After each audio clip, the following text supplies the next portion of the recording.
Welcome back to nines classes and this is नई श्री। आशा करती हूँ कि आप सभी लोग अच्छे होंगे और अपनी पढ़ाई बेहतरीन तरीके से कर रहे होंगे। आज के इस वीडियो में हम यूपी पेट एग्ज़ाम के लिए प्रैक्टिस सेट सॉल्व करने वाले हैं। ये हमारा दूसरा प्रैक्टिस सेट है। इसके पहले मैंने आपको एक और प्रैक्टिस सेट सॉल्व करवाया है। अगर आप चैनल पर नए हैं तो आप पहला प्रैक्टिस सेट हमारी प्लेलिस्ट में जाके देख सकते हैं। यहाँ पर आप सभी से रिक्वेस्ट है कि पेन और कॉपी साथ में लेकर बैठिएगा। जो चीज़ें आपको नहीं आती हैं उनको नोट करिएगा। साथ ही साथ ऐसे टॉपिक जो अभी भी आपने नहीं पढ़े हैं तो अभी आपके पास समय है, उनको आप कवर कर सकते हैं। और जिन टॉपिक को आपको रिवीजन करने की ज़रूरत है उनको रिवीजन करिए। प्रैक्टिस सेट सॉल्व करने का मतलब ही यही होता है कि कहाँ पर आपको रिवीजन की ज़रूरत है, कौन सा आपका पोर्शन अभी भी जो है बहुत ज़्यादा जो है रिवीजन की ज़रूरत है, तो उसको आप रिवीजन करें। अगर आपके मार्क्स कम आते हैं तो बिल्कुल टेंशन नहीं लेना है आपको। आइए देखते हैं। सबसे पहला क्वेश्चन है आपसे, बिंदुसार किसका पुत्र था? तो बिंदुसार जो है चंद्रगुप्त मौर्य का पुत्र था। किसका? चंद्रगुप्त मौर्य का पुत्र था। और ये जो है आपका दूसरा मौर्य सम्राट था। कौन सा? दूसरा मौर्य सम्राट था। मौर्य सम्राट। जब मैंने आप लोगों को मौर्य वंश पढ़ाया था तो मैंने वहाँ पर बहुत अच्छे से डिस्कस किया इन सभी के बारे में, चंद्रगुप्त मौर्य के बारे में, अशोक के बारे में, बिंदुसार के बारे में। तो देखिएगा वहाँ पर कि दूसरा मौर्य सम्राट आपका कौन था? बिंदुसार था। ठीक, तो याद रखेंगे आप लोग चंद्रगुप्त मौर्य। नेक्स्ट क्वेश्चन है आपसे, त्रिपिटक डैश की पुस्तकें हैं। तो ये भी देखिए आपको सारी चीज़ें पढ़ाई गई हैं। ऐसा कुछ भी आपको बहुत कम क्वेश्चन आपको मिलेंगे जो आपको नहीं बताए गए हैं, तो वो देखिए आपको खुद से कवर करने हैं। लेकिन मैक्सिमम क्वेश्चन आपको वही मिलेंगे परीक्षा में भी और यहाँ पर भी जो पढ़ाए हैं मैंने। ठीक, सो आप लोगों में से अगर अभी भी चैनल पर कोई नया हो तो आप हमारी प्लेलिस्ट से जाके सारे वीडियोस देख सकते हैं। त्रिपिटक आपसे पूछा गया है, तो त्रिपिटक जो है इनका संबंध बौद्ध धर्म से है। किससे है? बौद्ध धर्म से है। मैंने बौद्ध धर्म आपको पढ़ाया हुआ है, तो वहाँ पर मैंने बताया था कि त्रिपिटक का संबंध बौद्ध धर्म से है। और बौद्ध की मृत्यु के बाद इनकी शिक्षाओं को जो है संकलित किया गया। इनकी शिक्षाओं को संकलित करके 3 भागों में आपका बांटा गया है। ये 3 भागों को जो कहा गया वो त्रिपिटक कहा गया। इनमें सबसे पहला है आपका विनय पिटक। क्या है? विनय पिटक। दूसरा है आपका सुत्त पिटक, विनय पिटक, सुत्त पिटक। एंड थर्ड वन है आपका कौन सा? अभिधम्म पिटक। तो ये आपके 3 पिटक हैं, याद रखिएगा। और मैंने बताया है कौन से पिटक का संबंध किससे है। ठीक, नेक्स्ट क्वेश्चन है आपसे कि पाल साम्राज्य का प्रथम शासक कौन था? तो पाल साम्राज्य का जो प्रथम शासक था वो गोपाल था। मैंने पाल वंश के बारे में बताया है आपको, तो याद रखिएगा पाल वंश का जो प्रथम शासक था वो गोपाल था। साथ ही साथ ये जो है आपका बौद्ध मतानुयायी था और नालंदा में इसने एक बिहार का भी निर्माण करवाया था। नेक्स्ट क्वेश्चन है आपसे कि भारत पर शासन करने वाला पहला मुस्लिम राजवंश कौन था? बताइए, भारत पर शासन करने वाला प्रथम राजवंश कौन सा था?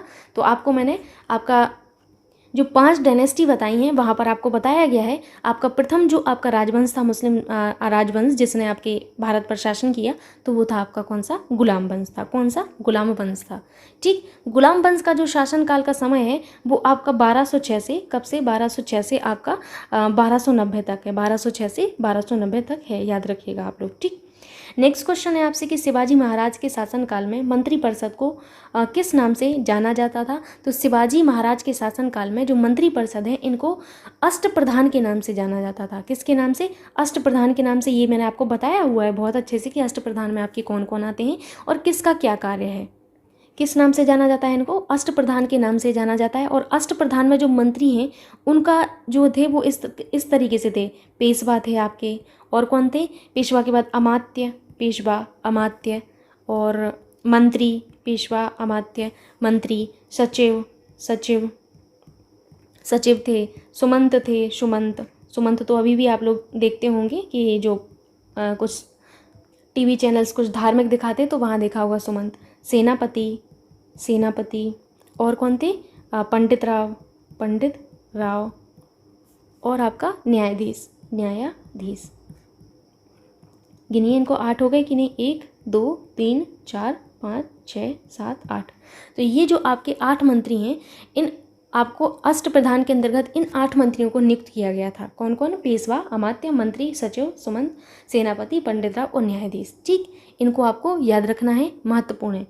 नेक्स्ट क्वेश्चन पर मूव करते हैं। अभी नेक्स्ट क्वेश्चन आपसे ये है कि प्रार्थना समाज के संस्थापक निम्नलिखित में से कौन थे? तो बताइए, प्रार्थना समाज के संस्थापक इनमें से कौन से थे? तो आपको बताया गया है प्रार्थना समाज के बारे में। अब बताइए आप लोग। तो प्रार्थना समाज के जो संस्थापक थे वो आपके कौन थे? केशव चंद्र सेन। केशव चंद्र सेन की प्रेरणा से आपकी किसने की थी?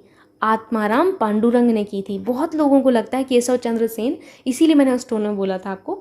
तो आपके केशव चंद्र सेन की प्रेरणा से उनसे प्रेरित होकर आत्माराम जो पांडुरंग थे, आत्माराम पांडुरंग ने जो है आपकी प्रार्थना समाज की स्थापना की थी। कब की थी और कहाँ पर की थी? तो 1867 में की थी। किसमें? 1867 में की थी और बम्बई में की थी। 1867 और बम्बई में आपके जो है प्रार्थना समाज की स्थापना की गई थी आचार्य केशव चंद्र सेन की प्रेरणा से। किसके द्वारा? आत्मारंग पांडुरंग के द्वारा। ठीक। नेक्स्ट क्वेश्चन है आपसे काकोरी षड्यंत्र। तो ये भी देखिए आपको बताया गया काकोरी षड्यंत्र आपका कब हुआ था, कब नहीं हुआ था, ये सारी चीज़ें। तो काकोरी जो षड्यंत्र हुआ था वो आपका 1925 में हुआ था। कब हुआ था? 1925 में। 9 अगस्त 1925 ये डेट आपको याद रखनी है। 9 अगस्त 1925 को जो आपके उत्तर रेलवे के लखनऊ सहारनपुर संभाग के काकोरी नामक स्थान पर जो है आपकी 8 down Saharanpur Lucknow passenger train जो थी इस पर जो है डकैती डाल दी गई थी। ठीक। किस पर? ये जो आपकी ट्रेन थी 8 डाउन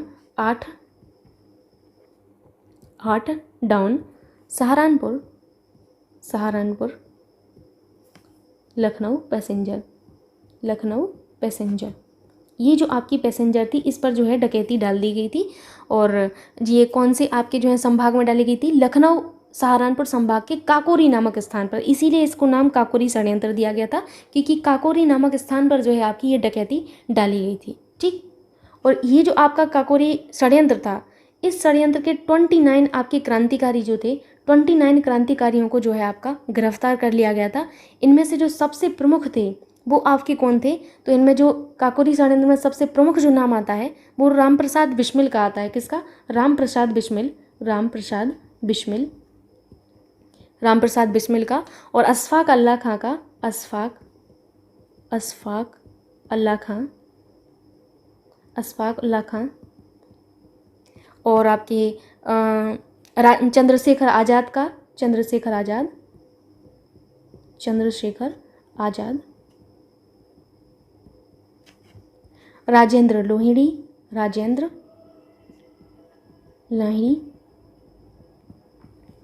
आप लोगों को थोड़ा थोड़ा याद आ रहा होगा, आप लोग सारी चीज़ें पढ़ चुके हैं, मुझे ऐसी उम्मीद है आप सबसे कि आपको याद आ रहा होगा। तो इन सभी व्यक्तियों को जो है आपका गिरफ्तार किया गया था। बट इसमें जो आपके चंद्रशेखर आज़ाद जी थे इनके बारे में याद रखना है कि ये जो है आपके फरार हो गए थे। आज़ाद साहब फरार हो गए थे, याद रखिएगा।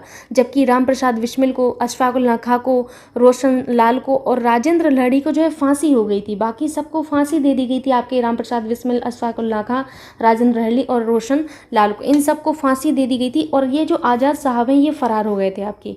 ठीक। तो आपको याद हो गया होगा यहाँ पर 1925 में आपका जो है ये आपका काकोरी षड्यंत्र हुआ था। नेक्स्ट क्वेश्चन आपसे ये है, सुभाष चंद्र बोस ने निम्नलिखित में से किस पार्टी की स्थापना की थी? तो ये मैंने कई बार आपको जो है रिवीजन करवाया हुआ है। त्रिपुरी संकट मैंने आपको बताया था। कब हुआ था त्रिपुरी संकट? थोड़ा सा याद करिए। तो त्रिपुरी आपका जो संकट हुआ था वो हुआ था 1939 में। कब हुआ था? 1939 में हुआ था।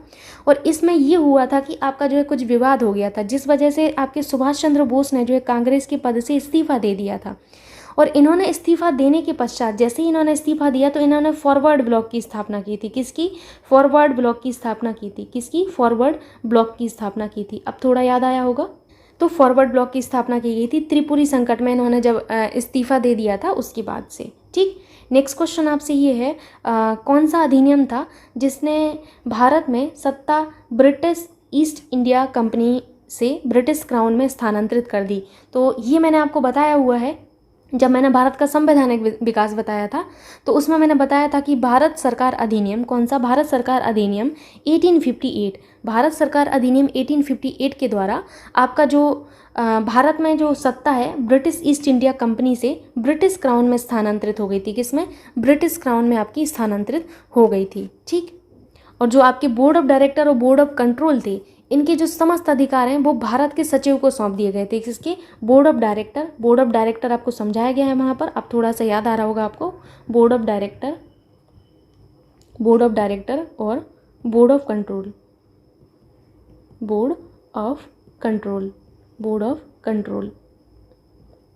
बोर्ड ऑफ डायरेक्टर और बोर्ड ऑफ कंट्रोल के जितने भी आपके जो कहेंगे कि आप दायित्व थे, इनके जितने भी अधिकार थे, ये सब अधिकार भारत सचिव को सौंप दिए गए थे। किसको? भारत सचिव को सौंप दिए गए थे।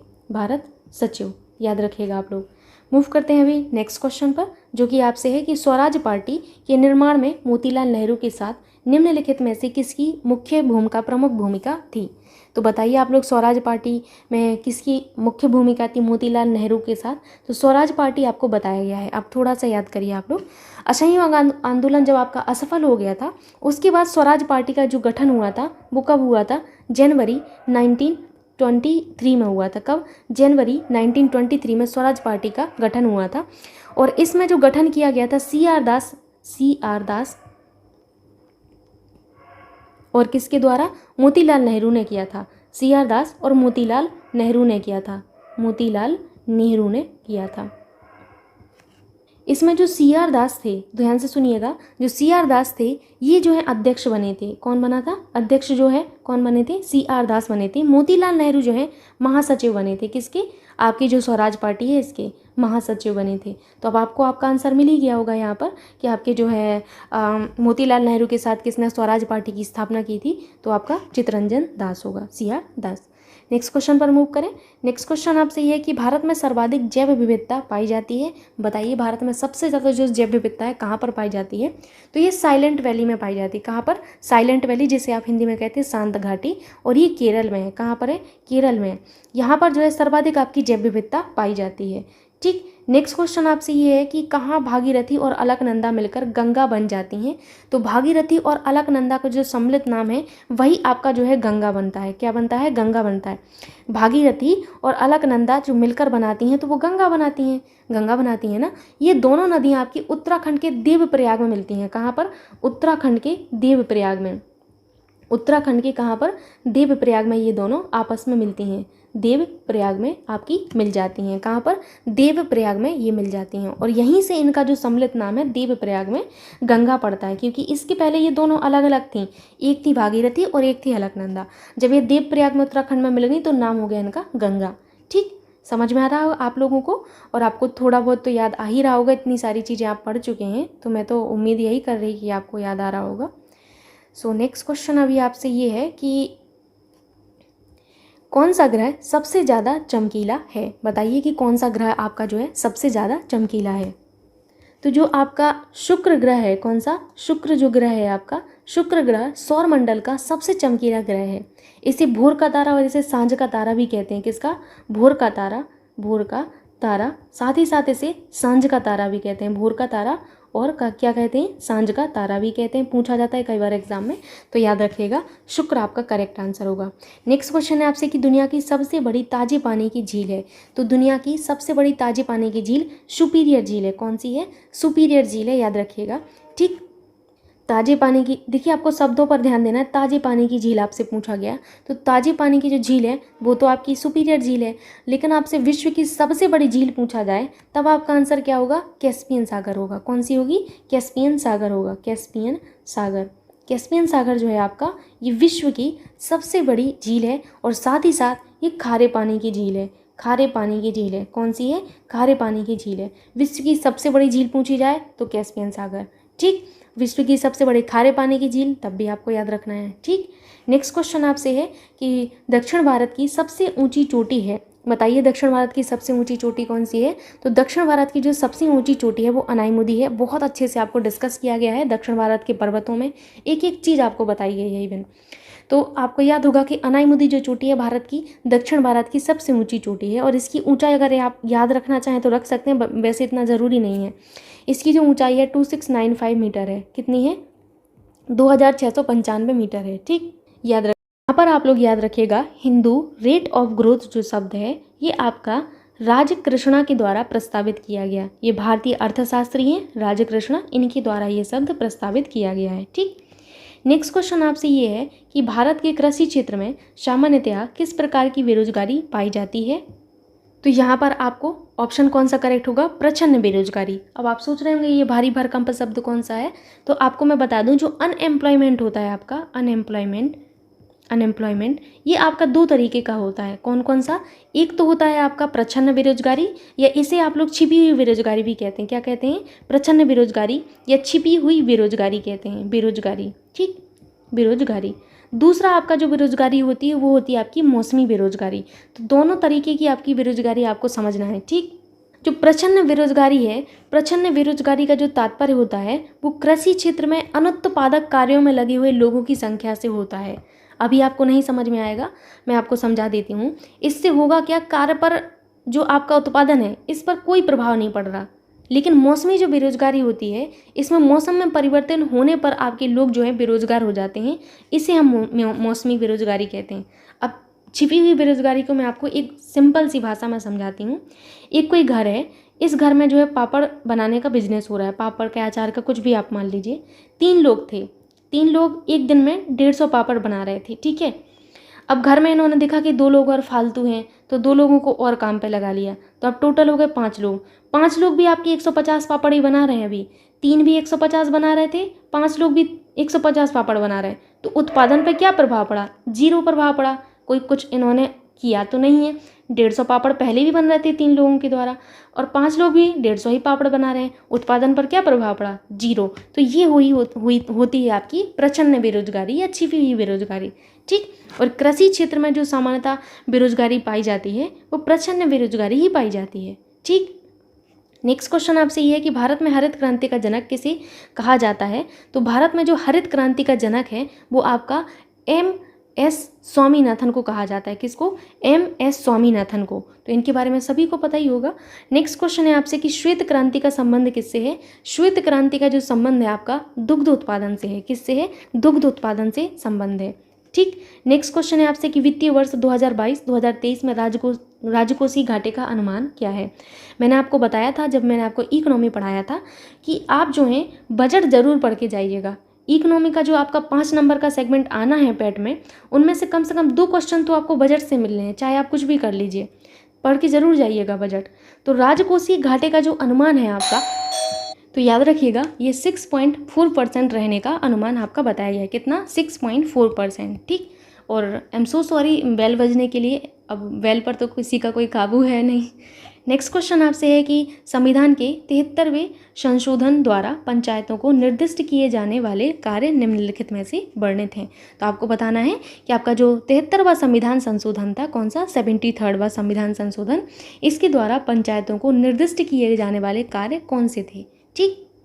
वो आपकी किस सूची में वर्णित हैं? तो आपको बहुत अच्छे से बताया गया है कि किस सूची में वर्णित हैं। तो मैंने आपको बताया था कि जो 11वीं सूची है, 11वीं सूची में इनके जितने भी कार्य हैं इन सभी का वर्णन किया गया है, ठीक। और इस अनुसूची में आपके जो हैं पंचायतों से संबंधित कितने विषय हैं? 29 विषय हैं। एक बार आप लोग रिवीजन कर लीजिएगा। मैं आपसे रिक्वेस्ट करती हूँ कि जो नोट्स मैंने बनवाए हैं उन नोट्स का रिवीजन करके आप जाइएगा। क्वेश्चन आपको ऐसे ही मिल रहे हैं, ठीक। तो 29 विषयों का वर्णन किया गया है। नेक्स्ट क्वेश्चन आपसे ये है कि यदि सरकार राज्यसभा में पराजित हो जाए तो क्या होता है? बताइए, राज्यसभा में अगर पराजित हो जाए सरकार तो क्या होता है?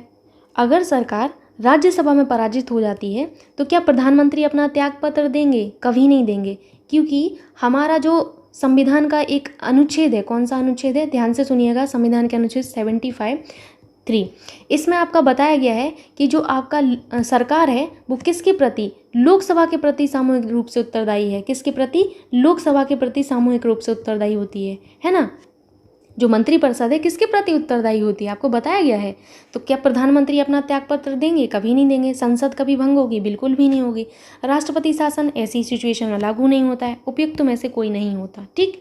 कोई भी असर नहीं होगा, ठीक है। नेक्स्ट क्वेश्चन पर अभी मूव करते हैं। नेक्स्ट क्वेश्चन आपसे ये है, 1 मिनट आप लोग दीजिएगा। क्वेश्चन है आपसे, राष्ट्रपति के उम्मीदवार के लिए क्या आवश्यक नहीं है? तो आप लोग बताइए, राष्ट्रपति के उम्मीदवार होने के लिए क्या आवश्यक नहीं है? पेपर में जब आप जाएंगे UPSSC में तो ऐसे क्वेश्चन जरूर बनते नहीं है, तो पहले नहीं को हाईलाइट करिएगा। आपको वो ढूंढना है जो सही नहीं है। इस चक्कर में कई लोग क्या करते हैं, सही वाला गलत करके आ जाते हैं। उनमें से एक मैं भी हूँ, ठीक। मैं भी ये गलती की हूँ, इसीलिए मैं आपसे ये कहती हूँ बार बार। तो याद रखिएगा कि राष्ट्रपति के उम्मीदवार के लिए क्या आवश्यक नहीं है आपका, बताइए। तो राष्ट्रपति के लिए अगर आपको नामांकन करना है तो आपकी आयु जो है आपकी 35 वर्ष होनी चाहिए। 35 वर्ष की आयु पूरी कर लिया हो, ठीक है। तो पढ़ा लिखा हो, तो ये तो देखिए अभी तक ऐसा तो कोई प्रावधान है नहीं। लोकसभा का सदस्य निर्वाचित होने के लिए अहर्य, तो वेरी वेरी इंपॉर्टेंट, ये भी आपका जो है इनके अंदर योग्यता होनी चाहिए, भारत का नागरिक उनको होना ही चाहिए। तो आपका बी ऑप्शन करेक्ट होगा। अभी तक ऐसा कुछ नहीं कि उनको पढ़ा लिखा होना चाहिए। और ये जो है आपकी तीनों योग्यताएं मैंने बताई हैं कि 35 वर्ष पूरे कर चुके होना चाहिए, लोकसभा के सदस्य निर्वाचित होने के लिए अहर्य हों और भारत के नागरिक हों। नेक्स्ट क्वेश्चन देखते हैं। नेक्स्ट क्वेश्चन आपसे ये है कि निम्नलिखित युग्मों में से कौन एक सुमेलित नहीं है? कौन सा सुमेलित नहीं है ये बताना है आपको। ठीक, तो आप बताइए कौन सा सुमेलित नहीं होगा। ये तो बहुत सिंपल सा क्वेश्चन है आपका। यहाँ पर देखिए, भाग 2 में नागरिकता का वर्णन किया गया है और भाग 3 में किसका वर्णन किया गया है? भाग 3 में मूल अधिकार वर्णन किया गया है। भाग 4 में आपके राज्य के नीति निर्देशक तत्व DPSP का वर्णन किया गया है। भाग 5 में आपका मूल कर्तव्य नहीं है। भाग 5 में क्या नहीं है? मूल कर्तव्य नहीं है आपके। मूल कर्तव्य किस में है? ये आपके 4 काम हैं, याद करिए थोड़ा सा, 4 काम हैं। पेपर में जाने से पहले भाग पूरे रिवीजन करके जाइएगा आप लोग, ठीक है? भाग और अनुसूची, ठीक। तो यहाँ पर आपको याद रखना है कि भाग 5 में नहीं है ये, ठीक। सो आपका डी ऑप्शन यहाँ पर करेक्ट हो जाएगा, यही सही नहीं है। नेक्स्ट क्वेश्चन आपसे क्या है? नेक्स्ट क्वेश्चन है आपसे कि लोकसभा के लिए चुनाव में निर्वाचित होने के लिए किसी व्यक्ति के लिए न्यूनतम आयु सीमा क्या है? बताइए आप लोग, ये बहुत सिंपल सा क्वेश्चन है। अब तो 25 ईयर्स होनी चाहिए। कितनी? 25 ईयर्स होनी चाहिए। राज्यसभा के लिए अगर आपको जो है नामांकित होना, तो आपको क्या करना होगा? उसके लिए आपकी जो है आयु कितनी होनी चाहिए? 30 ईयर होनी चाहिए। कितनी? 30 वर्ष होनी चाहिए। याद रखिएगा आप लोग, राज्यसभा में निर्वाचित होने के लिए न्यूनतम आयु 30 वर्ष और लोकसभा में 25 वर्ष। नेक्स्ट क्वेश्चन आपसे है कि न्यूटन का पहला नियम डैश के रूप में जाना जाता है? तो न्यूटन का जो प्रथम नियम है वो आपका किस नियम के नाम से जाना जाता है? बताइए। जड़त्व के नियम के नाम से जाना जाता है। किसके? जड़त्व के नियम से, क्योंकि इन्होंने बताया हुआ है कि यदि कोई वस्तु विराम अवस्था अथवा गतिज अवस्था में है तो वह तब तक उसी अवस्था में रहती है, यानी कि विराम अवस्था और गतिज अवस्था में तब तक रहती है जब तक हम उस पर कोई वाह बल नहीं लगाते। क्या नहीं लगाते? जब तक हम उस पर कोई वाह बल नहीं लगाते तब तक वो उसी अवस्था में बनी रहती है। इसे हम क्या कहते हैं? जड़त्व का नियम कहते हैं, ठीक। नेक्स्ट क्वेश्चन आपसे है कि प्रति सेकंड होने वाले दोलनों की संख्या को क्या कहते हैं? तो प्रति सेकंड होने वाले दोलन या कंपनों की संख्या को हम फ्रीक्वेंसी कहते हैं। क्या कहते हैं? फ्रीक्वेंसी। फ्रीक्वेंसी कहते हैं। फ्रीक्वेंसी यानी कि आवृत्ति कहते हैं, ठीक है। आवृत्ति का जो मात्रक होता है वो याद रखिएगा, कंपन पर सेकंड होता है। कंपन पर सेकंड, कंपन पर सेकंड, ठीक। तो कंपन पर जो सेकंड होता है किसका मात्रक है? ये आपका आवृत्ति का, या इसे ही आप हर्ट्ज भी कहते हैं, ठीक है। कई लोगों को लग रहा होगा ये तो बोला ही नहीं, तो हर्ट्ज भी होता है, ठीक। नेक्स्ट क्वेश्चन है आपसे कि न्यूलैंड्स के अष्टक नियम के अनुसार निम्नलिखित में से किसमें सोडियम के समान गुण होते हैं? तो आपको यहाँ पर बताना है कि न्यूलैंड्स के अष्टक नियम के अनुसार तत्वों को उनके जो है परमाणु द्रव्यमान के क्रम में व्यवस्थित करने का जो प्रत्येक 8वें तत्व का गुणधर्म है पहले तत्व के गुणधर्म के समान होता है। तो न्यूलैंड के अष्टक नियम में जो लिथियम और सोडियम है इनके गुणधर्म समान है। किसके? लिथियम और सोडियम के जो आपके गुणधर्म है वो समान होते हैं, इसीलिए 28 का डी ऑप्शन सही होगा। नेक्स्ट क्वेश्चन है आपसे कि दूध में पाया जाने वाला आपका जो है मुख्य प्रोटीन कौन है? तो आपको बताया गया है कि दूध में कौन सा प्रोटीन पाया जाता है। दूध में कैसीन नामक प्रोटीन उपस्थित होता है। कौन सा? कैसीन नामक प्रोटीन उपस्थित होता है। दूध का खट्टापन, दूध का जो है येलोनेस किस लिए होती है, वो सारी चीज़ें डिस्कस की गई हैं, सारी रिवीजन करके जाइएगा। फिर भी मैं बता देती हूँ, इसी प्रोटीन के कारण, जो आपकी कैसीन प्रोटीन है, इसी के कारण दूध जो है सफ़ेद रंग का होता है और गाय के दूध में हल्का पीला जो रंग होता है, देखते होंगे आप लोग, हल्का सा येलो सा होता है। तो वो पीला जो हल्का रंग होता है वो कैरोटीन के कारण होता है। किसके? कैरोटीन के कारण होता है, ओके, याद रखिएगा आप लोग। नेक्स्ट क्वेश्चन आपसे कि वेरी वेरी रोग निम्नलिखित में से किसकी कमी के कारण होता है? तो वेरी वेरी रोग जो है विटामिन B1 की कमी से होता है। किसकी? विटामिन B1 की कमी से होता है। विटामिन B1 का जो रासायनिक नाम होता है वो थाइमिन होता है। क्या होता है? थाइमिन होता है। याद रखिएगा आपका विटामिन B1 यानी कि वी ऑप्शन एकदम करेक्ट होगा। नेक्स्ट क्वेश्चन आपसे मैथमेटिक्स से है, जो कि बहुत ही सिंपल क्वेश्चन है, कुछ ज़्यादा दिमाग आपको लगाना ही नहीं है। आइए देखते हैं यहाँ पर क्या कहते हैं क्वेश्चन। तो यहाँ पर आपको पता होगा कि ये किसका किए हुए, तो ये आपका 11 का होता है। किसका? 11 का होता है। प्लस आपका देखिए यहाँ पर क्या है, ये आपका 739 है, 729 है। ये किसका है? 729, याद करिए थोड़ा सा। तो ये 27 का स्क्वायर होता है। किसका? 27 का स्क्वायर होता है, 27 का स्क्वायर। यहाँ पर ध्यान देना है कि क्या लिखा हुआ है, नहीं तो सब गड़बड़ हो जाएगा आप लोगों का, ठीक। ये ऐसी गलती मत करना, पता चले इसका भी आप लोग क्यों निकालते बैठे हुए हैं। पहला तो आपको शुरुआत के जो 1 से 30 तक के क्यूब हैं वो आपको पता होना चाहिए, ठीक। अब यहाँ पर 512 जो है किसका क्यूब होता है, तो 8 का होता है, तो आपने 8 का कर लिया यहाँ पर। अब इसको सॉल्व कर लीजिए, तो ये तो बहुत सिंपल बन गया अब आपके लिए। ये 27 हो गया, यहाँ पर क्या हो जाएगा, -8 हो जाएगा। यहाँ पर कितना होगा अब, 27 और 10 37 और 1 38। 38 में से जब 8 जाएंगे तो 30 बचेगा, है ना। तो आपका कौन सा आंसर करेक्ट हो गया, सी ऑप्शन करेक्ट हो गया। नेक्स्ट क्वेश्चन देखते हैं हम। नेक्स्ट क्वेश्चन क्या कहता है, 1 मिनट आप लोग दीजिएगा। क्वेश्चन आपसे ये है कि दो संख्याएं तीसरी संख्या से क्रमशः 17% और 50% अधिक हैं, तो दो संख्याओं का अनुपात डैश है। तो ये देखिए 1 मिनट में सॉल्व होने वाला क्वेश्चन है। मैं कहती हूँ 1 मिनट से भी कम समय लगेगा इसमें। आपसे कह रहे हैं कि दो संख्याएं तीसरी संख्या से क्रमशः इतने प्रतिशत अधिक हैं। तीसरी संख्या से जिससे तुलना की जा रही उसी को मान लो आप मन में। आपने मान लिया 100, मान लीजिए 100 इसलिए मानते हैं कि ये सिंपल होता है। आप 1000 मान लीजिए, सिंपल होगा। अगर आप इसी को जो है क्या मानेंगे, जैसे आपने मान लिया कि 49 या फिर ऐसे अजीब सी संख्या मान ली, तो आपको सॉल्व करने में दिक्कत होगी। बाकी आंसर तो आ जाता है, लेकिन आप सिंपल से सिंपल मानते हैं। जैसे मैंने यहाँ पर 100 माना, तो कह रहे हैं दो संख्याएं तीसरी संख्या से 17% अधिक हैं। 17% अधिक होने का मतलब क्या है, 100 का 17% क्या आएगा, बिल्कुल सिंपल सी बात है, 17 आएगा। 17% अधिक का क्या मतलब है, 117 हो जाएगा। दूसरा कितना है, 50% अधिक है, तो दूसरी 150 हो जाएगी। अब इनका अनुपात निकाल नहीं पाएंगे क्या आप, कितना सिंपल हो गया। अब आपके लिए आसानी से निकाल सकते हैं।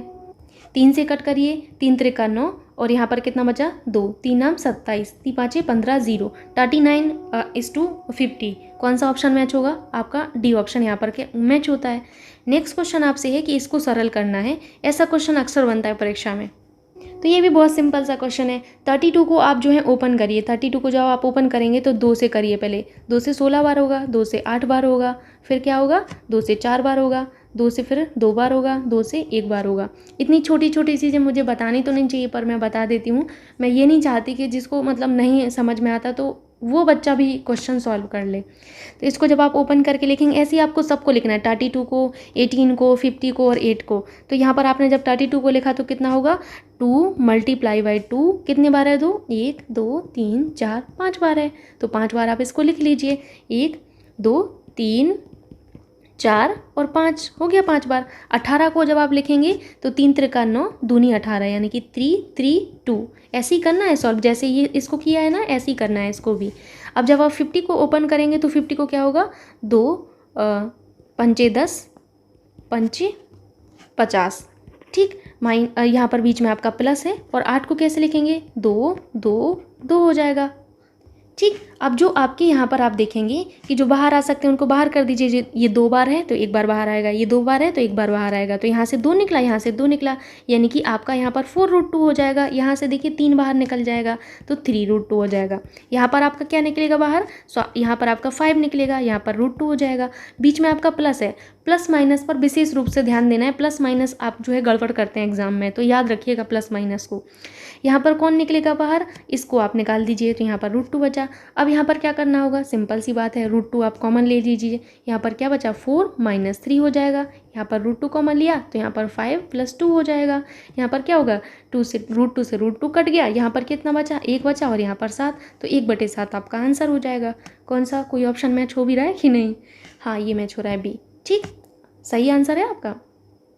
मूव करें अभी नेक्स्ट क्वेश्चन पर। मैं आशा करती हूँ कि आपको समझ में आ रहा होगा और आपको अच्छा भी लग रहा होगा, क्योंकि अब मैक्सिमम क्वेश्चन आप बना सकते हैं। और परीक्षा में भी ऐसा नहीं है कि एकदम हाई लेवल का क्वेश्चन आएगा, क्वेश्चन ऐसा आएगा जो आपकी पहुँच में होगा।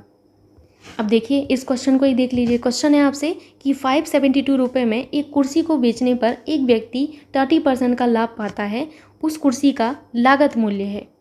देखिए जब मैंने आपको प्रॉफिट एंड लॉस का थोड़ा सा कॉन्सेप्ट बताया था, बहुत लोगों को आपत्ति हुई थी, मैं मानती हूँ, लेकिन मैंने वहाँ पर बताया हुआ था कैसे आप चेक कर सकते हैं। तो ये बिल्कुल सेकंड लो का क्वेश्चन है आपके लिए। आपको क्या करना है, ऑप्शन से देखना है। ऑप्शन से कैसे देखेंगे, अब देखिए कह रहे हैं कि कुर्सी का लागत मूल्य है। लागत मूल्य का मतलब क्या हुआ, आपका कॉस्ट प्राइस यहाँ पर पूछ रहे हैं, और ये सेलिंग प्राइस आपको दिया गया है। सेलिंग प्राइस आपको दिया गया है, विक्रय मूल्य आपको दिया गया है। सिंपल सी भाषा में ये विक्रय मूल्य है, जिसे आप कहते हैं सेलिंग प्राइस। और कॉस्ट प्राइस यानी कि आपसे क्या पूछा गया, कॉस्ट प्राइस को क्या कहते हैं, क्रय मूल्य कहते हैं, है ना।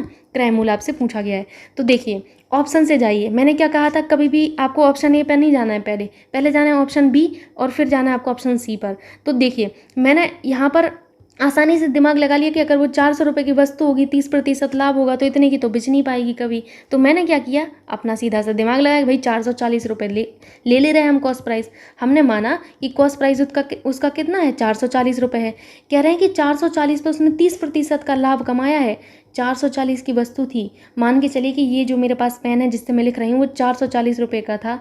मैंने कहा कि मैंने इसको बेचा तो मैंने 30% का लाभ कमाया, यानी कि इस 440 पर 30% का लाभ कमाया, यानी कि कितने का लाभ कमाया ये देख लेते हैं भाई। देख लिया हमने, कट किया इसको, 3 चौका 12 हासिल का 1, 3 चौका 12 और 1 कितना हो जाएगा 13, यानी कि 132 रुपये मैंने कमाए। सोचिए 440 की वस्तु पर मैंने 132 रुपये कमाए, तो मैंने कितने की बेची होगी आप बताइए खुद से। तो आप कहेंगे कि मैम 440 में 132 जोड़ दीजिए तो इतना हमारा प्राइस आ जाएगा। यहाँ पर कितना होगा, 4 3 कितना होता है, 7 होता है, और 4 और 1 कितना होता है 5, 572 मैच हो गया। Very good. तो ये हमारा विक्रय मूल्य था, हमने इतने में बेचा था, तो ये आपका मैच हो गया। तो आपने कहा कि बिल्कुल सी ऑप्शन हमारा करेक्ट होगा।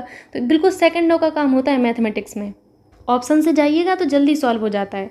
ठीक, समझ गए आप लोग। नेक्स्ट क्वेश्चन पर मूव करते हैं। अभी नेक्स्ट क्वेश्चन आपसे ये है, 1 मिनट दीजिएगा। 15 व्यक्तियों की औसत आयु 32 वर्ष है। 2 और व्यक्तियों को शामिल किए जाने पर औसत आयु 3 वर्ष बढ़ जाती है। नए व्यक्तियों की आयु में 7 वर्षों का अंतर है। नए व्यक्तियों में छोटे व्यक्ति की आयु वर्ष में बताइए। सिंपल सा क्वेश्चन है, कर लेते हैं इसको भी, थोड़ा सा ये लेंदी हो सकता है। पहले क्वेश्चन के अकॉर्डिंग चाहिए। क्वेश्चन कह रहा है कि 15 व्यक्तियों की औसत आयु 32 वर्ष दी है। तो मैंने कहा कि 15 व्यक्तियों की कुल आयु निकाल लो, 15 व्यक्तियों की कुल आयु निकाल लो। तो कुल आयु कैसे निकालते हैं, मैंने आपको बताया था, पिछली वीडियो में बताया था कैसे। 32 वर्ष दी गई है औसत आयु, और जितने व्यक्ति हैं यहाँ पर मान के चलिए 10 हैं, 12 हैं, 15 हैं, 20 हैं, 25 हैं, तो यहाँ पर उससे मल्टीप्लाई कर दीजिए। मल्टीप्लाई करिए तो कितना होगा, 480 ईयर हो जाएगा। ठीक, सिंपल सी बात है। अब कह रहे हैं कि 2 और व्यक्ति शामिल हो गए, जैसे अभी 15 व्यक्ति थे, अब 2 और शामिल हो गए तो कितने हो जाएंगे। तो आप कहेंगे कि 15 पहले थे मैम, 2 और शामिल हो गए तो अब 17 व्यक्ति हो गए। वेरी गुड, समझ गए हो आप लोग, होशियार हो गए, है ना। तो 17 व्यक्ति हो गए। अब जब 2 नए व्यक्ति शामिल हो गए तो कह रहे हैं कि 17 हो गए। तो 17 व्यक्ति होने पर जो औसत आयु है वो 3 वर्ष बढ़ जाती है। कितने वर्ष बढ़ जाती है, 3 वर्ष बढ़ जाती है। मैंने कहा 17 व्यक्तियों की कुल आयु हम निकाल लेते हैं भाई। तो कुल आयु कैसे निकालेंगे हम, बताइए। 3 वर्ष बढ़ गई, पहले कितनी थी, ध्यान से देखिए। पहले आपकी 32 थी, 32 में जब आप 3 जोड़ेंगे तो कितना हो जाएगा, 35 हो जाएगा। सिंपल सी बात है, 35 होगा। और हम मल्टीप्लाई किससे करेंगे, जितने यहाँ पर लोग हैं तो हमने 17 से मल्टीप्लाई कर दिया। इसको आप जब मल्टीप्लाई करेंगे तो कितना आएगा, 595 आएगा, 595 ईयर आ जाएगा। बस ये सिंपल सी कैलकुलेशन, बस इतना कर लिया आपने और तुरंत आपका समझ में आ जाएगा आपको। अब कह रहे हैं कि 2 जब नए व्यक्तियों को जोड़ा गया तो नए व्यक्तियों की आयु में अंतर 7 वर्ष है। हम यहाँ से अंतर देख लेते हैं भाई, हमने कितना अंतर अभी तक कर पाया। हमने अंतर निकाल लिया, अंतर निकालिए आप लोग, अंतर निकाला आपने तो क्या करेंगे आप लोग, 595 माइनस कितना हो जाएगा आपका, 480 हो जाएगा। तो ये जो आपका अंतर आया 115 ईयर, ये जो अंतर है आपका, ये अंतर क्या होगा, ये उन 2 नए व्यक्तियों की आयु का योग होगा। इस चीज़ को आपको समझना है कि ये 2 व्यक्तियों की आयु का योग होगा, क्योंकि यहाँ 15 थे, यहाँ 17 थे, तो 2 ही व्यक्तियों का अंतर है। 2 व्यक्तियों का जो अंतर आएगा वही इनकी आयु का योग होगा। सिंपल सी बात है ना। तो मैंने कहा कि जो 2 नए व्यक्ति थे, मैंने कहा 2 नए व्यक्तियों की आयु का योग कितना है, 115 वर्ष है। ठीक, अब कह रहे हैं अंतर आपको दिया गया है। कैसा दिया गया है, आपको अंतर दिया है। तो देखिए कितना सिंपल है। मैंने मान लिया कि एक व्यक्ति जो है उसकी आयु x है, दूसरे वाले की y है। तो 2 व्यक्तियों की आयु का योग क्या होगा, x + y हो जाएगा। x + y 115 दिया है। और ये कह रहे हैं 2 नए व्यक्तियों की आयु का अंतर हमें दिया है, x - y। कितना है x - y आपका, x - y आपका कितना हो जाएगा, 7 हो जाएगा यहाँ पर, है ना, 7 हो जाएगा। यहाँ पर इस अंतर का मतलब क्या है, इन 2 की आयु का योग निकाला है। आप गलत मत समझ लीजिएगा। अब इसको सॉल्व कर लीजिए, इससे ये कैंसिल हो जाएगा। तो 2x बराबर कितना होगा, यहाँ पर जोड़िए आप लोग, 5 में 10 और 2 12, यानी कि यहाँ पर आपका क्या हो जाएगा, 2 हासिल का 1, 2 1 हो जाएगा। अब इसको कट करिए तो x की वैल्यू कितनी हो जाएगी, 2 छक्का 12, 2 एकम 2, यानी कि x की वैल्यू आपकी 61 आ गई। तो y की वैल्यू क्या आ जाएगी, किसी भी आप इक्वेशन में रखेंगे तो y की वैल्यू सिंपल सी बात है 54 आएगी। जब आप इसमें से 7 माइनस कर दोगे 54 आ जाएगी आपकी। आया समझ में। तो अब आपसे पूछा गया था नए व्यक्तियों में छोटे व्यक्ति की आयु, तो छोटा कौन होगा? अब तो आप बिल्कुल बता ही सकते हैं कि 54 छोटा होगा या 61 छोटा, कहीं 54 छोटा होगा ना, तो सी ऑप्शन करेक्ट हो जाएगा। सिंपल सा क्वेश्चन था ये भी। ठीक, नेक्स्ट क्वेश्चन है आपसे कि उत्तरायण का विलोम है। उत्तरायण का विलोम जो होता है वो दक्षिणायन होता है। देखिए सिंपल सी चीज़ें आती हैं एग्जाम में, बस आपको थोड़ा सा दिमाग खोल के बैठना है। नेक्स्ट क्वेश्चन है आपसे कि वह स्त्री जिसका पति परदेश गया हो, ये मैंने बताया हुआ है, देखिए कि जिसका पति परदेश गया हो, बाकी के लिए एक शब्द क्या होगा बताइए आप लोग। वह स्त्री जिसका पति परदेश गया हो, बाकी के लिए जो एक शब्द होता है वो प्रेषित पति का होता है। क्या होता है? प्रेषित पति का होता है। नई ब्याही हुई स्त्री को हम नवोरा कहते हैं। क्या कहते हैं? नवोरा कहते हैं। याद करिए थोड़ा सा। और ये क्या होता है? प्रवस्थ पति का। तो ये जो है आपका वो होता है जब कोई स्त्री है, उसका पति अगर परदेश चला जाता है तो उनके वियोग की कल्पना में वो दुखी होती है, तो वही होता है, उसके लिए एक शब्द यही है। ठीक है, वह स्त्री जिसका पति अभी परदेश से लौटा हो तो उसे आगत पति का कहते हैं। क्या कहते हैं? आगत पति का। जिसका पति अभी परदेश से लौटा हो, वह स्त्री जिसका पति अभी परदेश से लौटा हो उसे आगत पति का कहते हैं। तो टर्म्स में कंफ्यूज नहीं होना है। ठीक है, नेक्स्ट आपसे क्वेश्चन है कि निम्न में से यमुना का पर्यायवाची नहीं है। आपसे नहीं है पूछा है, नहीं को हाईलाइट करिए भाई, नहीं है पूछा गया है। तो याद रखिएगा कि यमुना का पर्यायवाची हंससुता होता है, अर्कजा होता है, कृष्णा होता है, सूर्यतनया होता है, सूर्यतनया होता है, सूर्यतनया होता है। लेकिन आपका ये जो आपका लिखा हुआ है कूलंकषा, ये आपका पर्यायवाची नहीं होता है यमुना का, ये नदी का पर्यायवाची। किसका है? नदी का पर्यायवाची, याद रखिएगा। मूव करते हैं नेक्स्ट क्वेश्चन पर, जो कि आपसे ये है कि प्रयोजन का समानार्थी शब्द नहीं है। नहीं है पूछा गया है, तो आपको याद रखना है कि प्रयोजन का जो समानार्थी कौन सा है वो नहीं होगा। तो इसमें प्रयोजन का आपका हेतु होता है, आपका उद्देश्य होता है, लक्ष्य होता है, लेकिन नियोजन नहीं होता। देखिए आपको जब समझ में नहीं आए ना कि ये आपको जैसे ब्लैंक क्वेश्चन है, इसमें नहीं आ रहा समझ में, मैच करिएगा। समानार्थी तीन तो मैच होंगे ना, जैसे हेतु, उद्देश्य, लक्ष्य एक जैसे हैं, जबकि नियोजन बिल्कुल डिफरेंट है, बिल्कुल डिफरेंट आपका है। तो आप जब समझेंगे तब आपको ये चीज़ें समझ में आएंगी। नेक्स्ट है आपसे कि बहिष्कार का संधि विच्छेद क्या है। तो बहिष्कार का जो संधि विच्छेद होगा वही स्कार इस तरीके से होता है। ठीक है, याद रखिएगा आप लोग। तो आपका कौन सा सही हो जाएगा? ये वाला सही हो जाएगा। ऑप्शन से आप सही कर सकते हो, बहुत सिंपल सा क्वेश्चन है। आपको सारी चीज़ें बताई गई हैं, तो आगे आपकी इच्छा, आप पढ़ेंगे तो आप करके आएंगे, नहीं पढ़ेंगे तो जय श्री राम। अब यहाँ से हमारा पैसेज से संबंधित क्वेश्चंस हैं, तो read the passage carefully and answer the corresponding questions. तो मैंने आपको बताया था जब भी आप हिंदी का पैसेज सॉल्व करें या फिर इंग्लिश में आप सॉल्व करें, तो मैं आपको सजेस्ट करूँगी ये आप एक बार करके देखिएगा। पहले आप क्वेश्चन पढ़िएगा, ठीक है, लेकिन यहाँ पर मैं नहीं पढ़ सकती क्योंकि मुझे तो नियमों के हिसाब से चलना है ना, मेरे पे तो सवाल खड़े हो जाएंगे नहीं तो पहले आप क्या करिए, पहले क्वेश्चंस पढ़ा करिए, चाहे वो हिंदी का पैसेज हो चाहे आप इंग्लिश का पैसेज हो। तो आप जब क्वेश्चन पढ़ेंगे तो आपको ये समझ में आएगा कि क्वेश्चन हमसे क्या पूछा गया, उसके बाद आप पैसेज पढ़ेंगे। तो पैसेज जब पढ़ेंगे तो आपको याद आएगा, अरे ये तो क्वेश्चन पूछा गया है, तो आपको आसानी से जो है सॉल्व करने में प्रॉब्लम नहीं होगी। मैं कहूँगी आप प्रॉब्लम बिल्कुल भी नहीं होगी, आप करके देखिएगा एक बार, ठीक। तो यहाँ पर देखिए पढ़ते हैं, my coats pretty warm even though it cost 9.99 and came from the flea market. I had a लेवल in it Christian Dior but I cut it out as soon as I got home. You can't work where I work and have Christian Dior in your coat. You could have a genuine vintage Christian Dior label or something Japanese, or maybe no label because you make your clothes yourself out of retro fabrics that your source of applies antiques, but not Christian Dior. As I get cat food breeds, I start to feel a knot of tension. I really don't want to be late today. My boss has started throwing all sorts of hissy fits about people swinging in at all times. So I left an extra 20 minutes early in case it was a wet day. I can already see it's a good or awful day. They have been having a lot of problems on our line recently and keep cancelling trains with no warning. Trouble is in London rush hour. You can not just cancel trains. What are all the people who were planning to get on that train supposed to do? Evaporate. आइए देखते हैं questions क्या हैं. Question आपसे पहला ये है कि what aspect of the code she wanted to hide. तो आपको समझ में आया होगा कि इसमें ये बताया गया था, ये एक जो आपकी महिला थी, ठीक, तो वो फ्ली मार्केट का मतलब क्या होता है. फ्ली आपका जो मार्केट यहाँ पर लिखा हुआ था, फ्ली मार्केट का मतलब होता है कबाड़ी बाजार. कबाड़ी बाजार से उन्होंने जो कोट लिया था $9.99 का, उसे उन्होंने ख़रीदा था और उस पर उन्होंने जो है क्रिश्चियन व्योर लेबल लगा हुआ था.